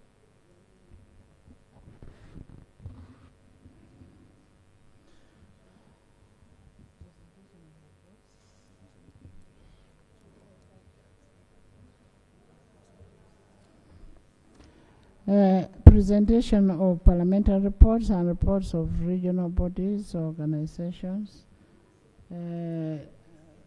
Why are you not putting regional bodies? No, it's just aligning the head note. The justification Parliamentary is there. delegations The head note and abroad. the part itself. It's Okay. just aligning what is the content of the part and then the head note. Okay. I put a question that the title. Right Honourable Chair, I'd informally ask the chairperson to clarify on what he means by parliamentary reports. Because a report of parliament is a report that we have adopted here. If he means a delegation or a committee or that report cannot be a parliamentary report. I don't know if he meant a delegation, because a delegation cannot bring a parliamentary report. Parliamentary report is what has been adopted in the House. Yes. So if you say laying of parliamentary reports, do we lay that report to ourselves?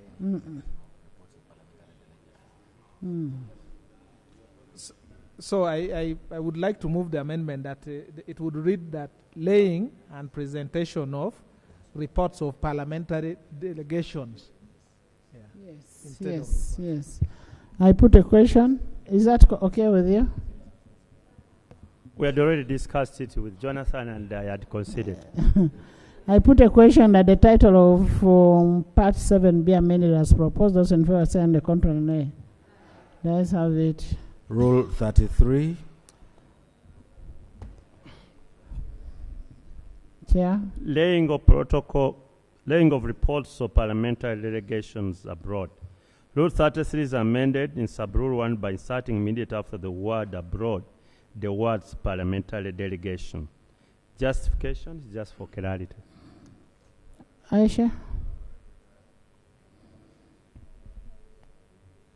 I agree to the amendment. I put a question that Rule 33 be amended as proposed. Those in favor say, and the contrary nay. Let's have it. Rule 40. 40. Rule 40 is amended in sub-rule 1 by substituting for the words 6 months the words 90 working days. In sub-rule 3, by inserting immediate after the word minister, the word responsible for the implementation of the treaty, protocol, or international agreement. In sub-rule 4, by deleting the words coordination and. Justification: to give a shorter period for a treaty, protocol, or international agreement to be laid before Parliament after it is signed or concluded.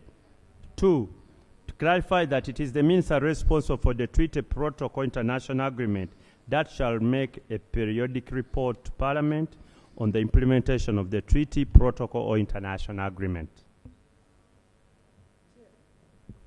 Aisha. I agree to the amendment. I put a question that Rule 40 be amended as proposed. Those in favor say, and the contrary nay. The ayes have it. New rule.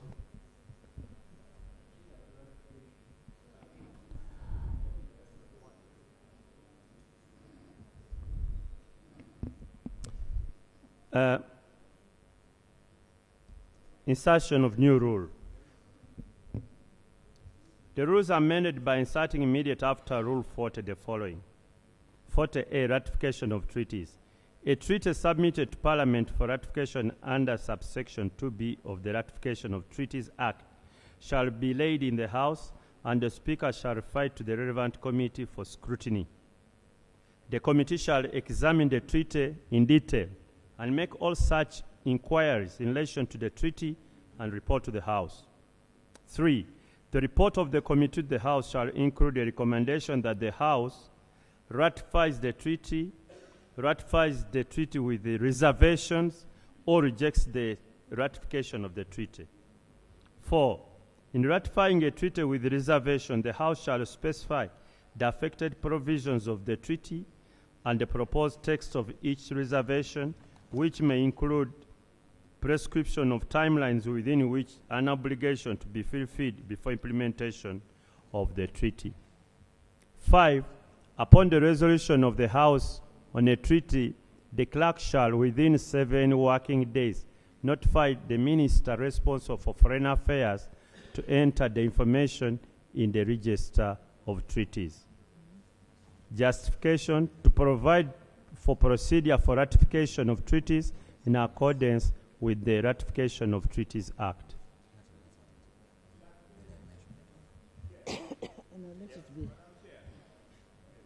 Thank you very much, Madam Chair. Madam Chair, the information I have is that different protocols have different terms and conditions as regards treaty ratification. And different treaties are ratified, some by the executive, some are ratified by Parliament, some are ratified by us here, which is mandatory as a result of all regional parliament ratifying. So I'm seeking clarification from Honorable Budu. We need to be specific, otherwise this provision will be redundant. I'm also aware there is an act regarding ratification of treaties. I don't know whether you consulted. Yes. Sure. Okay, why don't I sort out the easier one?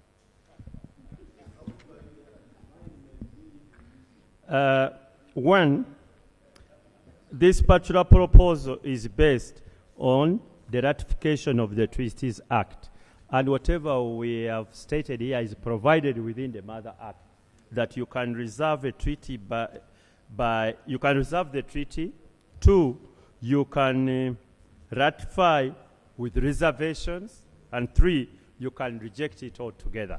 However, there are treaties which should come and which make it conditional precedent to be effective, to be ratified by parliaments. Those are the ones which are relevant to this rule. Those which don't, certainly they cannot come here because there is no legal requirement for them to be here. Thank you.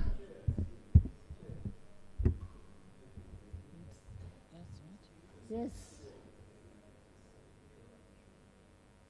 Right Honourable Speaker, Chair, I need some clarification from the Chair of Rules regarding the role of the committee and Parliament after a treaty has been signed. Not ratified, but signed, because the two are different under the law of treaties. The proposal is that at ratification we can examine and the like. But ratification of a treaty is really at the tail end of the process.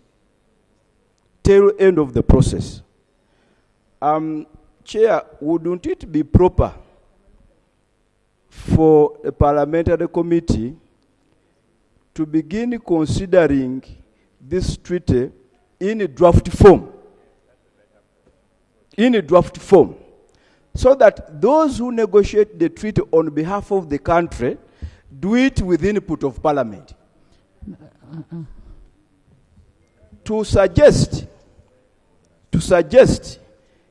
that Minister X is in Addis Ababa and the technical team have negotiated the treaty, have even signed it, and we are bringing it here for ratification. And at ratification stage, we are making proposals for reservation. In my view, Chair, would be making it very cumbersome for our representatives in the negotiation of these treaties. Wouldn't it be proper, Chair, that it is considered at that stage? Honorable Asumani, can you look at the ratification of Treaties Act, Section 2 and 4?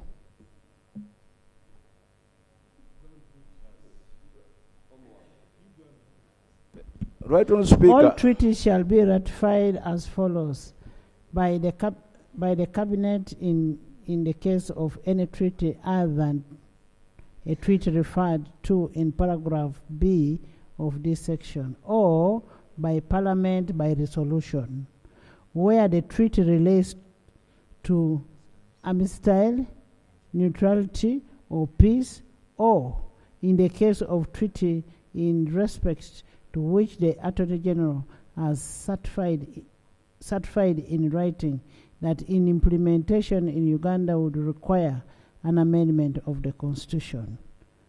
Then 4, treaties to be laid before Parliament. Laid. All treaties ratified by the Cabinet shall be laid before Parliament as soon as possible.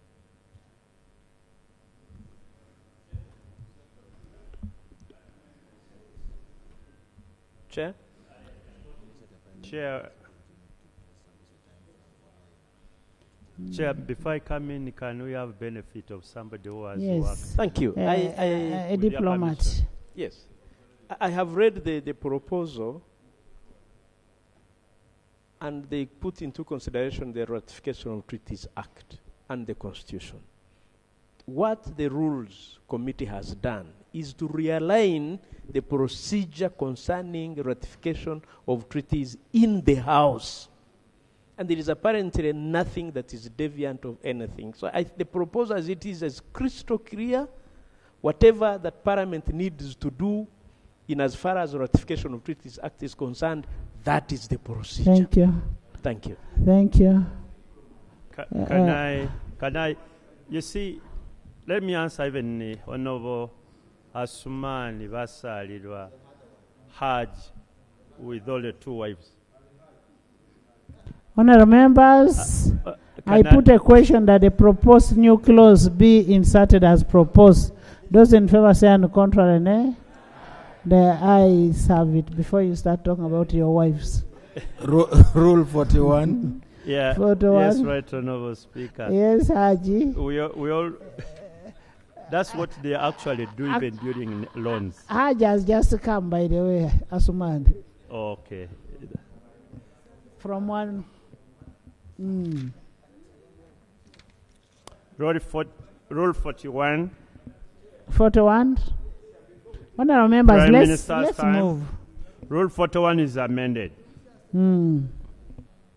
By inserting immediately after sub-rule 3 the following: a written or oral question to the minister, to the Prime Minister rather, shall be precise and concise, and shall not address more than one matter of government policy or general performance of government. In sub-rule 4, by substituting for the word 15, the word 10. By inserting immediately after sub-rule 4 the following: 4A, the Prime Minister shall answer the question in a precise and concise manner. B, in sub-rule 8A, in paragraph A, by substituting for the word 40, the word 20. 2, in sub-rule, in paragraph B, by substituting for the word 20, the word 40. Justification: to discourage argumentative questions and elicit precise and concise responses from the Prime Minister. 2, to allow for interactive debate. And 3, to give more time to oral questions during the Prime Minister's time.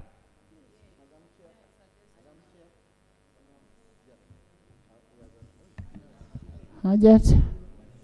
Thank you, Chair.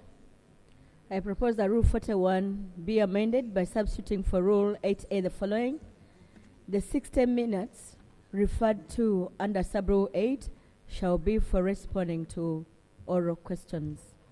2, by inserting immediately after Sub-Rule 8A the following, where the Prime Minister does not provide an immediate response to an oral question, the Prime Minister shall provide a response to the oral questions not answered in the next Prime Minister's time. Justification: to restrict Prime Minister's time to only oral questions. 2, to require the Prime Minister's time to provide for response in the next Prime Minister's time. Since we have a debate, I can explain a little. The difference is that majority is proposing that time for oral questions be expanded and minimized for written, whereas I am proposing that Prime Minister's time entirely should be oral question, oral answers. In the event that the Prime Minister is unable to answer the question, she should provide the response the following Prime Minister's time. I submit. Yes. Madam Chair, I want to thank the two members. But my interest, if members agree, that is on the issue of written question, Madam Chair.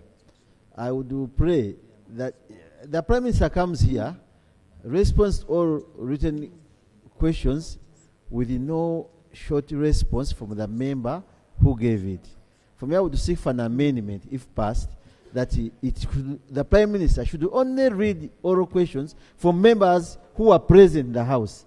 Because sometimes the Prime Minister comes and reads questions, members who ask them don't appear and spends time. But if a member gave an oral question and is around, our rule should give that member, as by the powers of the Speaker, some few rider time to respond to the Prime Minister as per her response, to give us a good debate. But what's happening here, the members will feel so bored when the Prime Minister is responding to written questions. She reads and goes away. But I would pray we have a rider of a member. If I'm around, if a member who is not around and gave an oral question, that one should not be entertained. But a member who gave an oral question and the Prime Minister responds on the written question, she gives a rider to move with the prescribed time as by the powers of the Speaker. But, yes. Madam Speaker, I want to concur with the Honorable. Many times, Seungu, Gonzaga. Yes. Mukatuliki. I want to concur with Mukatuliki with his rosary because he always speaks his mind. Madam Speaker, many times the Right Honorable Speaker, I mean Prime Minister, comes and reads responses to the oral questions.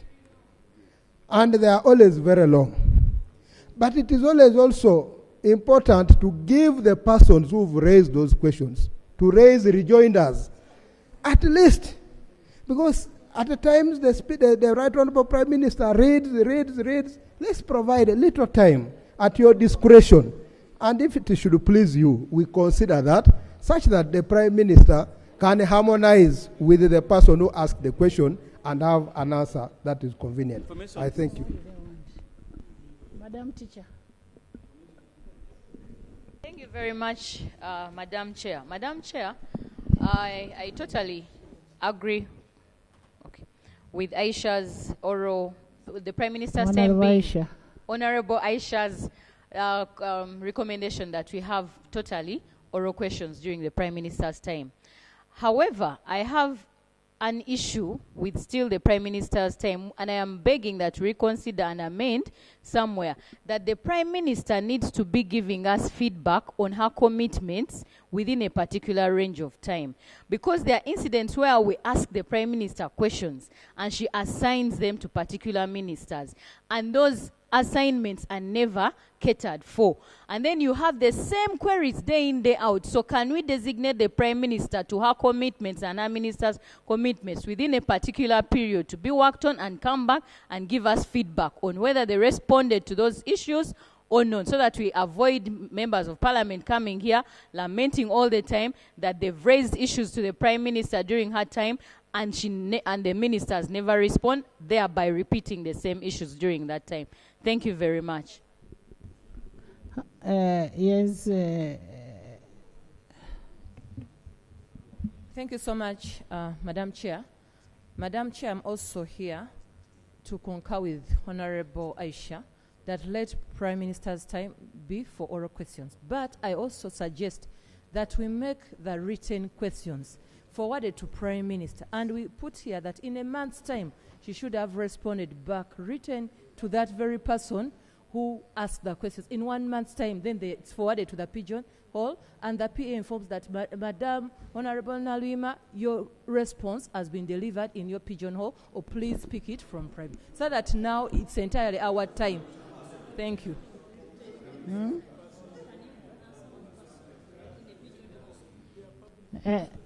Those are public questions. It shouldn't be private.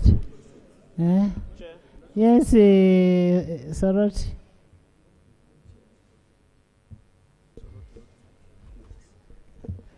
Thank you, Right Honourable Chair. Right Honourable Chair, I would like to agree with my colleagues that whereas it's important that the Prime Minister's questions are given so that she can provide written answer. But Right Honourable Chair, the Prime Minister is the leader of government business. The Prime Minister should be understood as the Chief Minister to know substantially so much that is going on within the sphere of running of government. So it is important that in certain instances here, questions are asked of the Prime Minister, and that they should be able to rise up and give spontaneous answers to some of the issues that the members would like to know.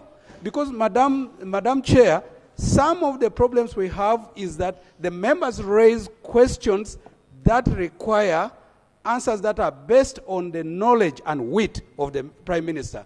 But because they are written so that they are later answered afterwards, the technical people go and write generic answers that are supposed to soothe the members of Parliament. Right Honourable Chair, I want to agree with my colleagues that we have the questions responded to in two spheres, that those that require of the Prime Minister, just as she is here, to spontaneously get up and tell us what is happening, probably in Karamoja, or what is happening in Nsinjiro. Because as a leader of government business, a Prime Minister should have sufficient knowledge of what goes on in government. I thank you, Madam Chair.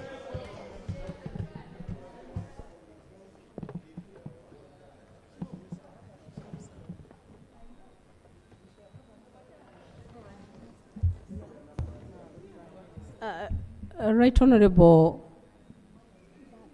I agree with what he is saying, but sometimes there are questions whereby you need to investigate on them. You need information. Then you come here and you say, please give me some time. So if we go with what the Honourable colleague is saying, then you will end up postponing most of the questions. Can you wait for some time? Can you wait for some 2 days? Thank you.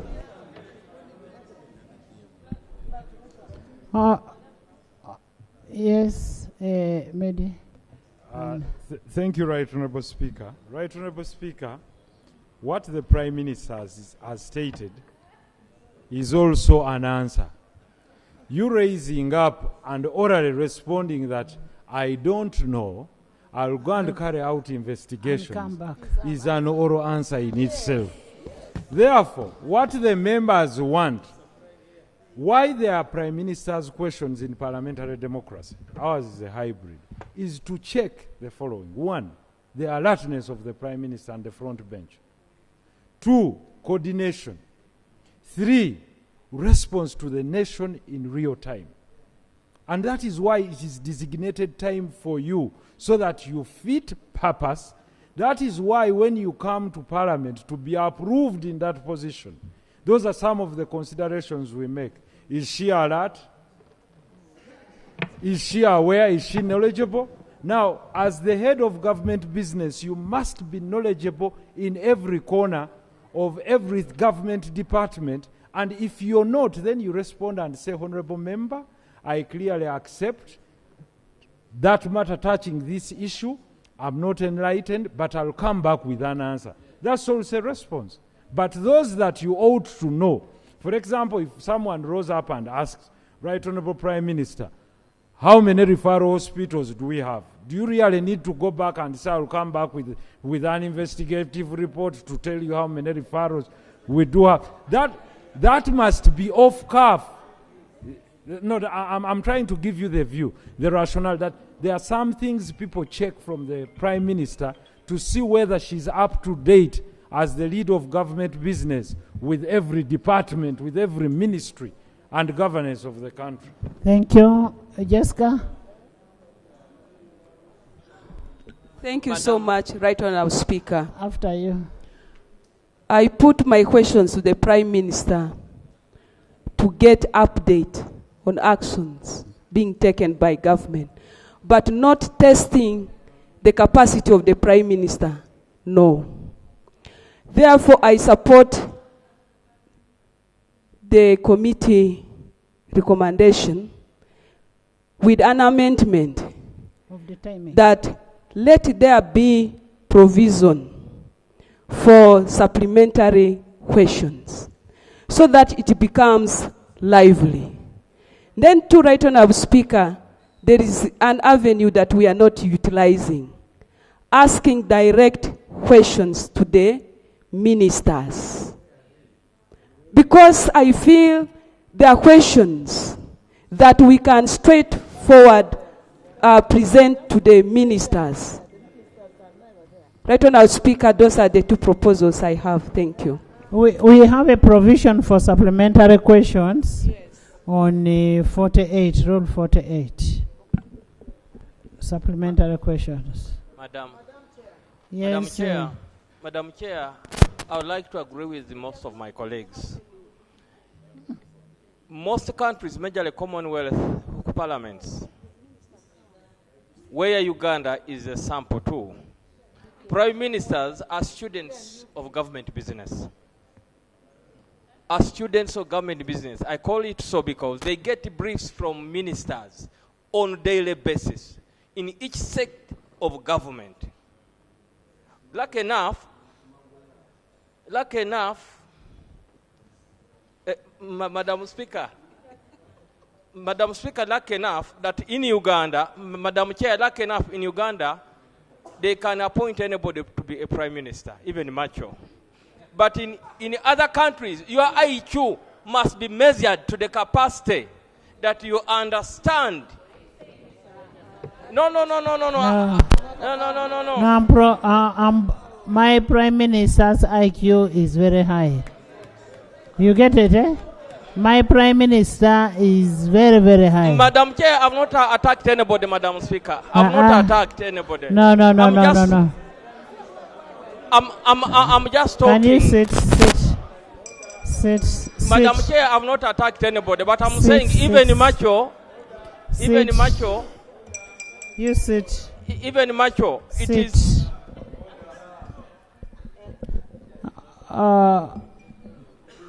Can we get a middle ground? Yes. Right, Honourable Speaker, I wanted to allay fears of colleagues that have had submitting.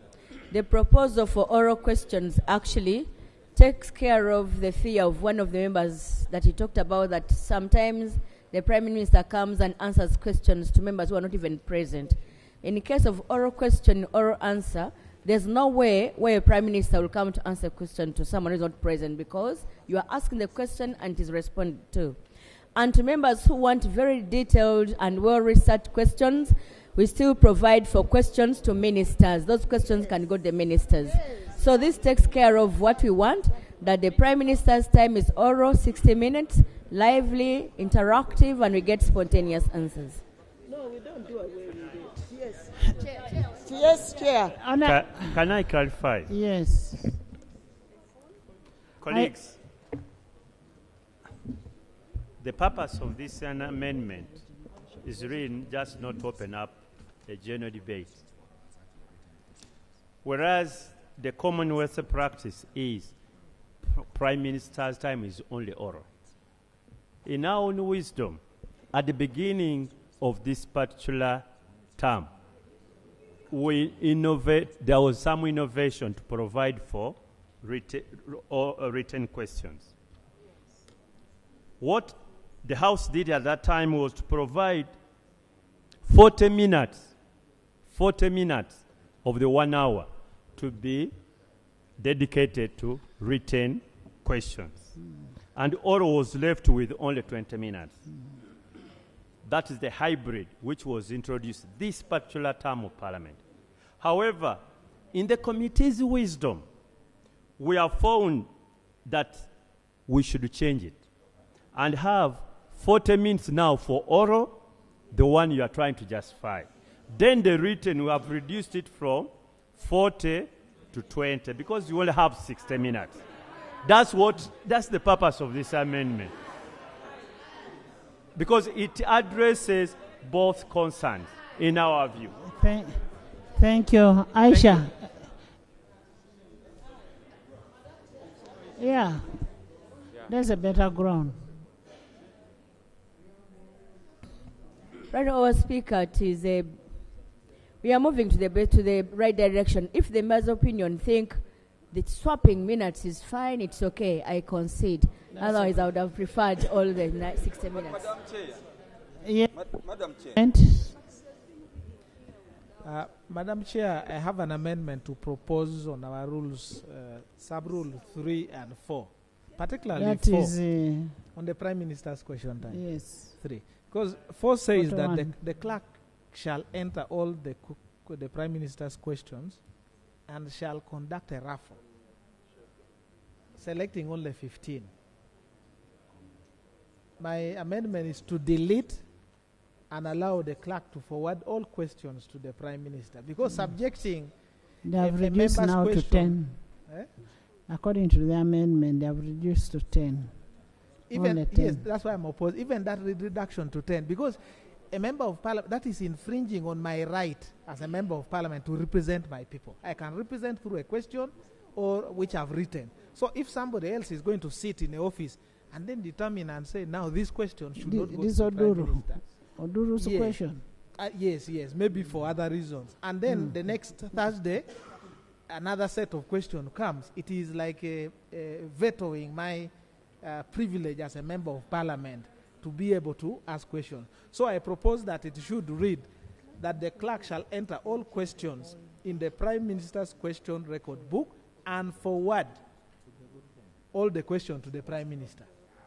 So that everyone who has asked a question gets an answer. Because now a raffle, by the way, Chair, when you talk of a raffle, this is now gambling, which is also illegal now. Why don't we do in a month, dedicate one whole Thursday for the Prime Minister to answer all questions on top of this? Yes, bring the amendment. Would it be adequate? Right Honourable Chair. One day. Sorry? No, we don't substitute. We don't substitute. Yeah, we keep Prime Minister's time every Thursday. But one day. Can do a blend. A blend. Honourable Formalo. Thank you, Madam Chair. Madam Chair, it is only unfortunate that we don't have ministers in this house whenever we are deliberating. But otherwise, Prime Minister's question time is supposed to be purely oral. Those written questions should go to the ministers to respond to questions for oral answers. That was what the practice was before. In the 10th Parliament, in the 9th Parliament, and even in the 8th Parliament. Prime Minister's questions time, if we decide to make those written response, it's going to take a lot of our time. Even when you say 20 minutes, they will extend it to even 40 minutes again. They should give us time to ask as many questions as possible, and it should be oral. Thank you. Can we agree that first of all we have agreed on the time that has been proposed? Not so. 40-20, 40-20, and 10. But the mode of selection is what is yet to be what? Agreed upon. And yes, before Lope you come, let me have Doctor and Chut. Yeah, Madam Chair, thank you very much for having some good time in order to discuss this. I would rather propose that we even increase time for the Prime Minister to answer some of these questions. Madam Chair, give me just a minute. I am not for the idea that it is just a ritual, that the Prime Minister answers simply because you want to check on their alertness. Rather, to get substantive answers, well researched, so that these questions can attract real answers. So that those answers can also answers and inform. Actions. Yes, those answers can inform the kind of actions to be taken. But merely to allocate time. If my question has been there with you for over 1 week, and there is a disaster in my village, I expect you to come back and report, yes, my team went to this village, and this is what was done. Report action. Yes, right, Honourable Chair.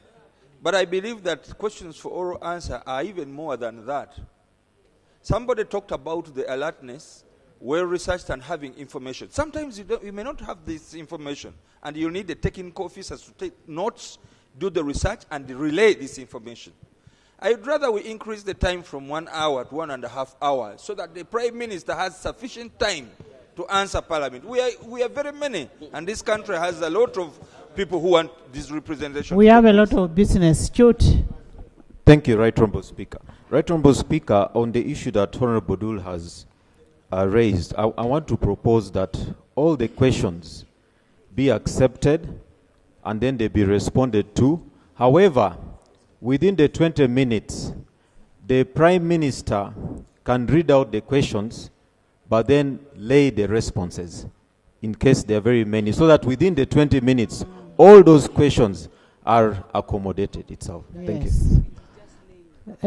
Lope? Before Lope.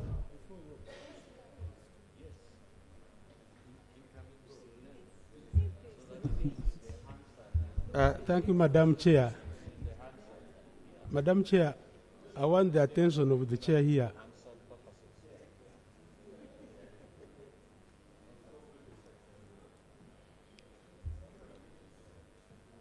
Chair, I want your attention. Madam Chair, I want to bring the attention of the chair to Rule 50 of our rules. Rule 50. Rule 50, Madam. Yes, and specifically, I want you to look at sub-rule 3.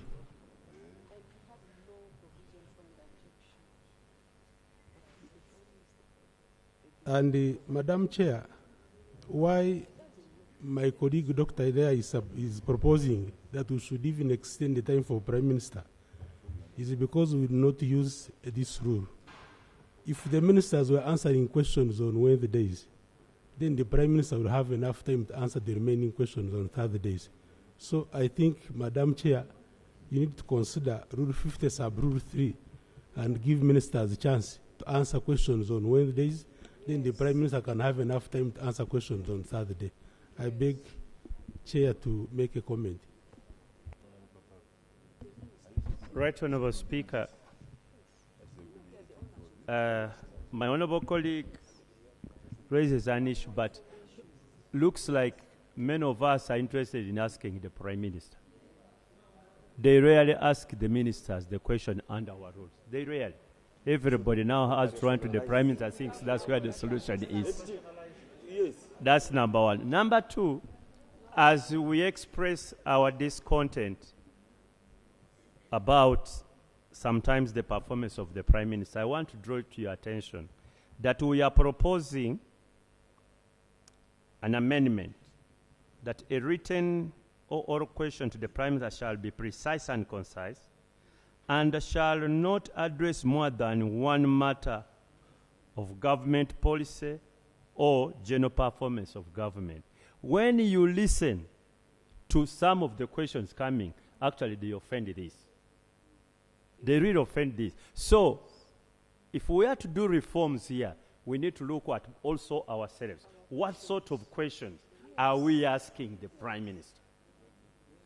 Are they the questions that would require a Prime Minister, or even a question that would require a minister? And there is, under the rules, you can ask a minister a question also. So, on even 2 days, and yet the Prime Minister, you only have 1 day and 1 hour. So, the challenge is on both sides.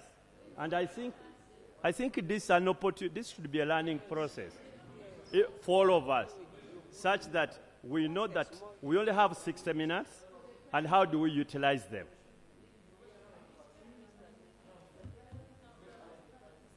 Much for giving me the chance. Thank you very much, Honorable. Right Honorable, the information I'd like to give my colleague is that more often than not, the Prime Minister has always been referring questions to the ministers who are here. She will say, so and so, can you answer? Mr. So and so, can you answer? And it has always happened. So that means the ministers must always be present and they must be current when it's the Prime Minister's time. Thank you very much. Just information, just some information, Chair. Long. Some information.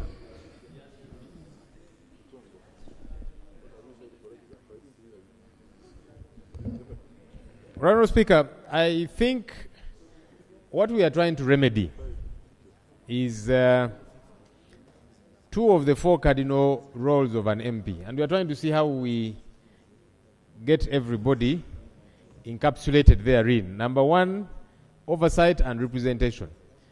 Members are asking for a bit more time to be able to represent their constituents, to be able to put to government questions that are of concern to them, and that way representing their people. Now that, because you see, even Rule 50 is rarely followed for ministers and so on, for the obvious time, the order paper gets closed. How about it is not the order paper getting. It's our business generally. No. Which minister will you ask now here? Let me. We have our most of the time ever present Deputy Prime Minister, who is helpful at times, then other times he says, I'll look for the minister, and then I don't know. But can I suggest an amendment to Rule 41, in addition to Prime Minister's time? If it would make sense to look out for a day, maybe a month, in a month, 1 day a month, and we say we are dedicating this day to Prime Minister's question time. And then the Prime Minister makes sure she is present with all her ministers, or at least every docket gets to be represented on that particular day, so that members are asking questions, whether it be oversight, whether it be representation, whatever issues there are, that day, in addition to Prime Minister's time, the Prime Minister is available, and then these questions, that day we get to focus on that business.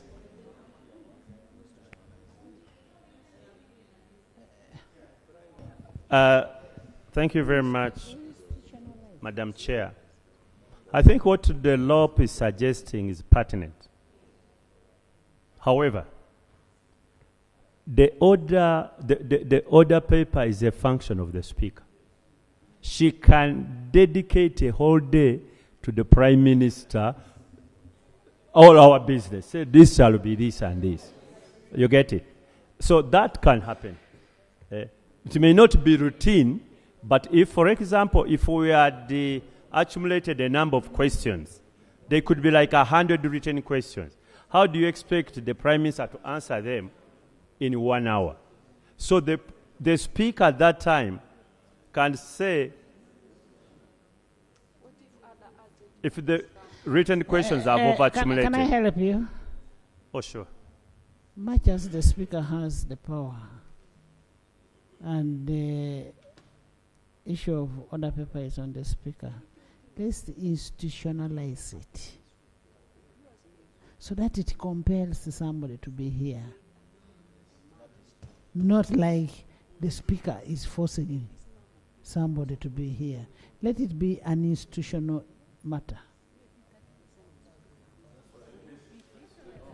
Right, Honorable Speaker, I have not seen what we are seeking to cure because it is us that No, have we not... are discussing what That's what I'm talking about. It is us that have not utilized Rule 50.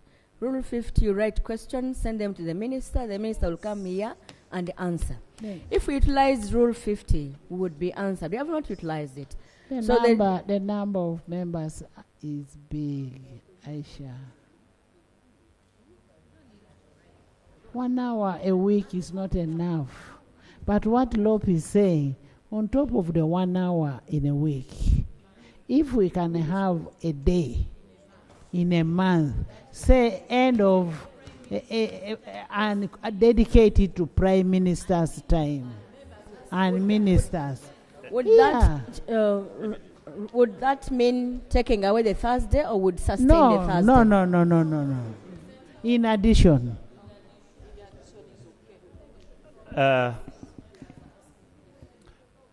In law, we call it the mischief rule. What is this we are trying to cure? Is it that the question time is limited? Yes. That there are many questions that have not been answered? And there are many members. And therefore, the 1 hour a week is not enough. Then what are the options? One, we can increase on the 1 hour. That's the first proposal. A week. And we say 2 hours or even a whole 2 hours, 3 hours a week. Or we can, let's have just options. Or you can say we can have 1 day, the last day of every calendar month, on a Friday, on Thursday, or the beginning of Tuesday, we can dedicate that day to Prime Minister's time. So either a week or a month, or I'm giving 3 options before the Prime Minister comes in. Whether we increase the 1 hour a day, meaning it will be once a week, or we dedicate a whole day once a day, once a month.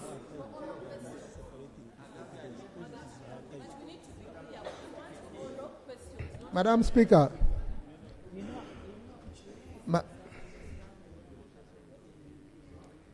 Madam Speaker, we represent our constituencies here. And many times we have problems. And some of these problems are matters that tend to be of urgent importance. And we would really want to raise them. So how I wish, like you've proposed the chair, Madam Speaker, you dedicate 1 Thursday in a month specifically for members issues, raise their concerns. The Prime Minister comes here with her whole team and everything is answered. However, those answers should be action-oriented. Action-oriented. Because there are also answers that are given here that just pass. They just pass.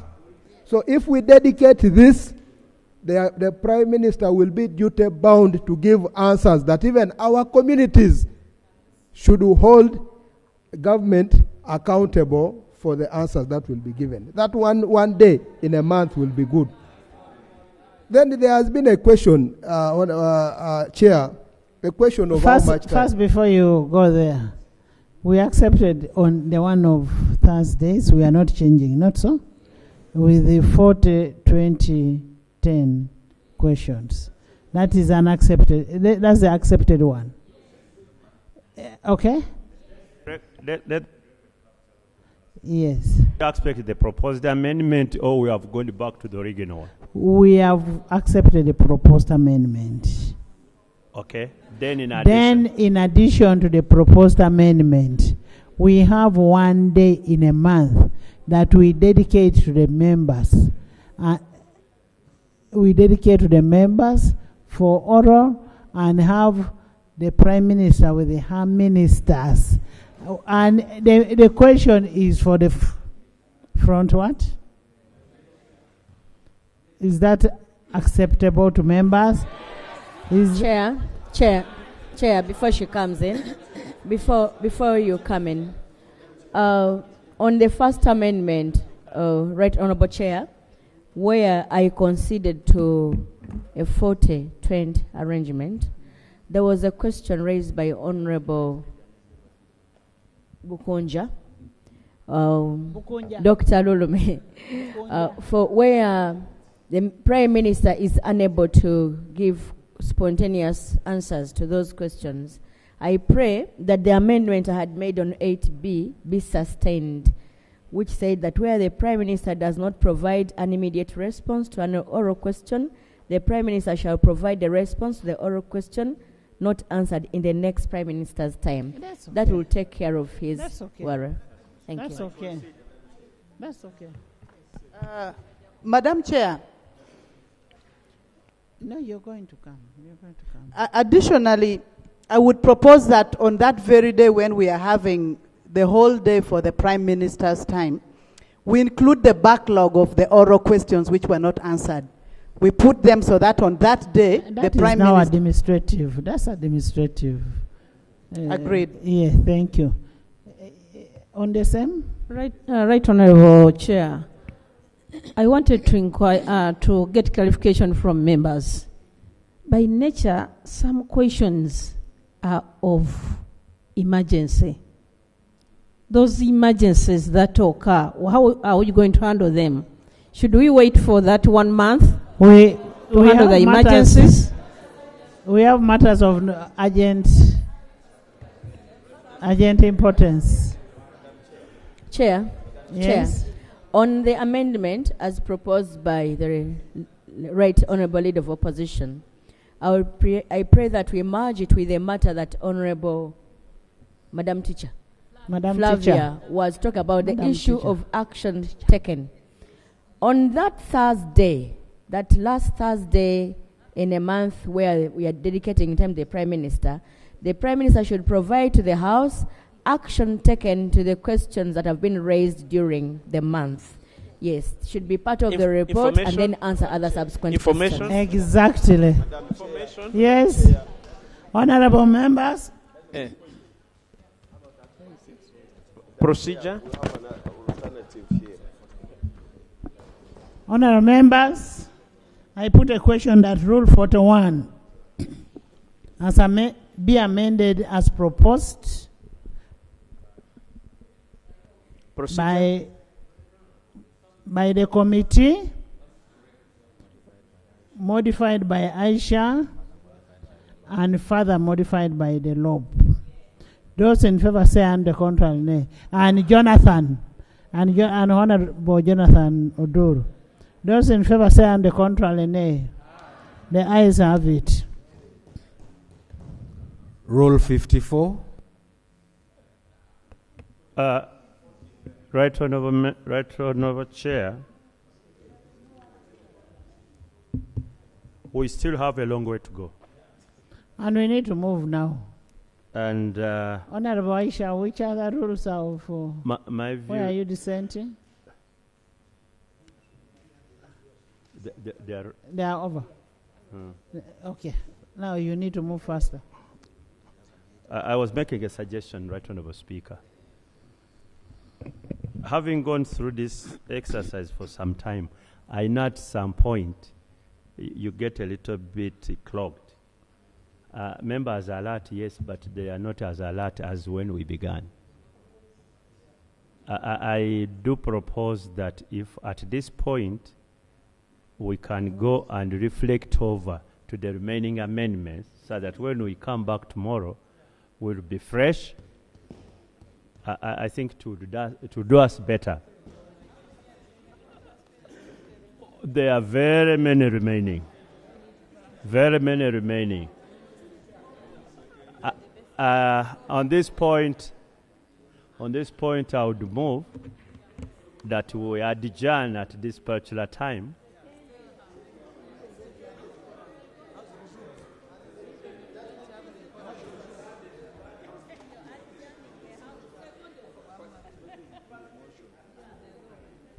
And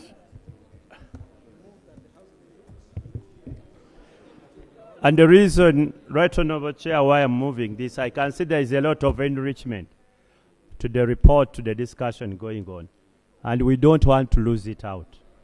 So I do propose that the House resumes and the committee reports there too. I don't know whether I'm second.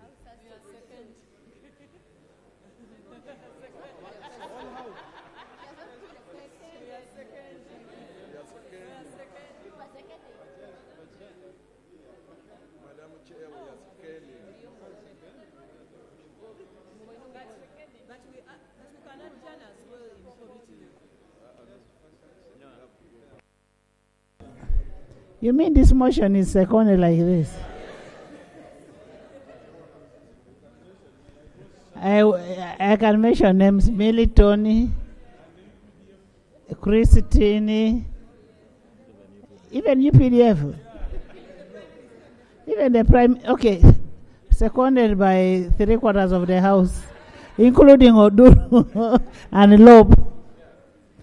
I now put a question that the House does resume and the Committee of the whole House reports there too. Those in favor say and the contrary nay. The ayes have it. Again, somebody is saying nay.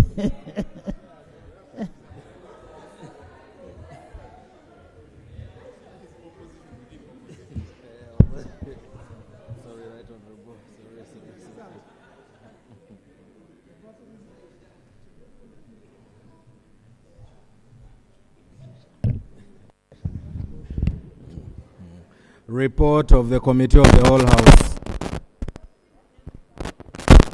Right Honourable Speaker, I do report that the Committee of the Whole House considered amendments to the Rules of Procedure of Parliament and passed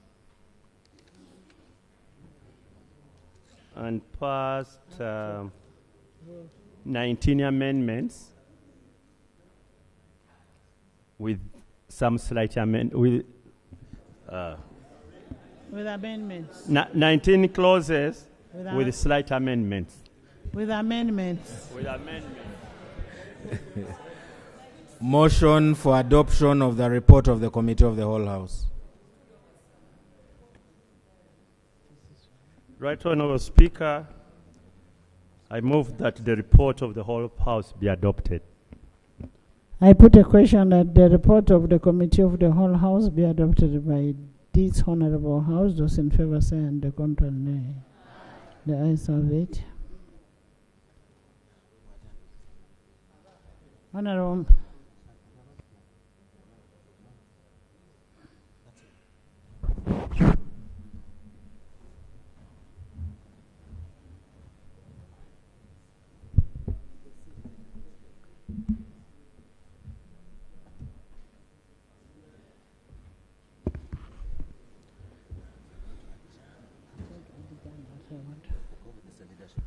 Honourable members,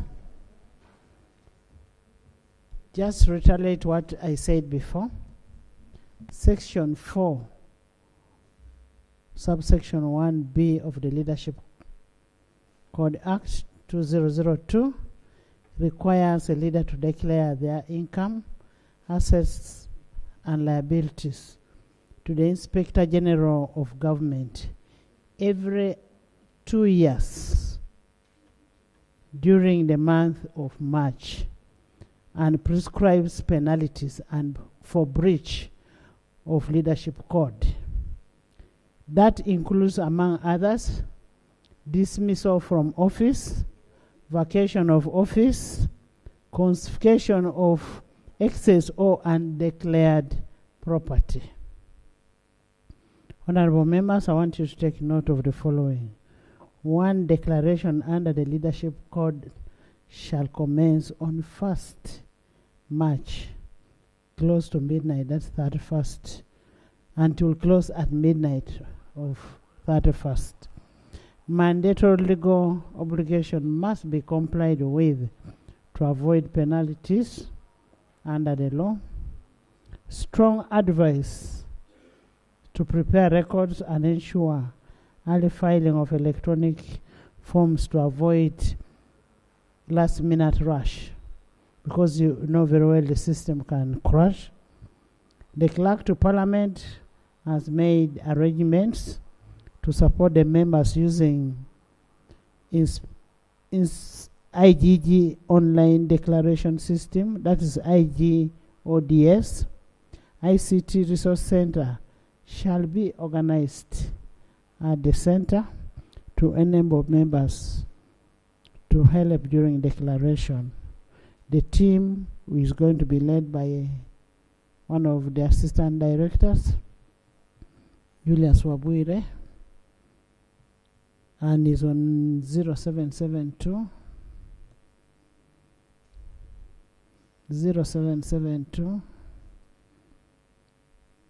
57 03 66. Wabwire Julius. Mr. Wabwire Julius. 0772570366. Kindly, and a kind reminder, the system opens on 1st March and closes on 31st March. Go and declare to avoid any inconveniences. I now adjourn the House to 2 tomorrow.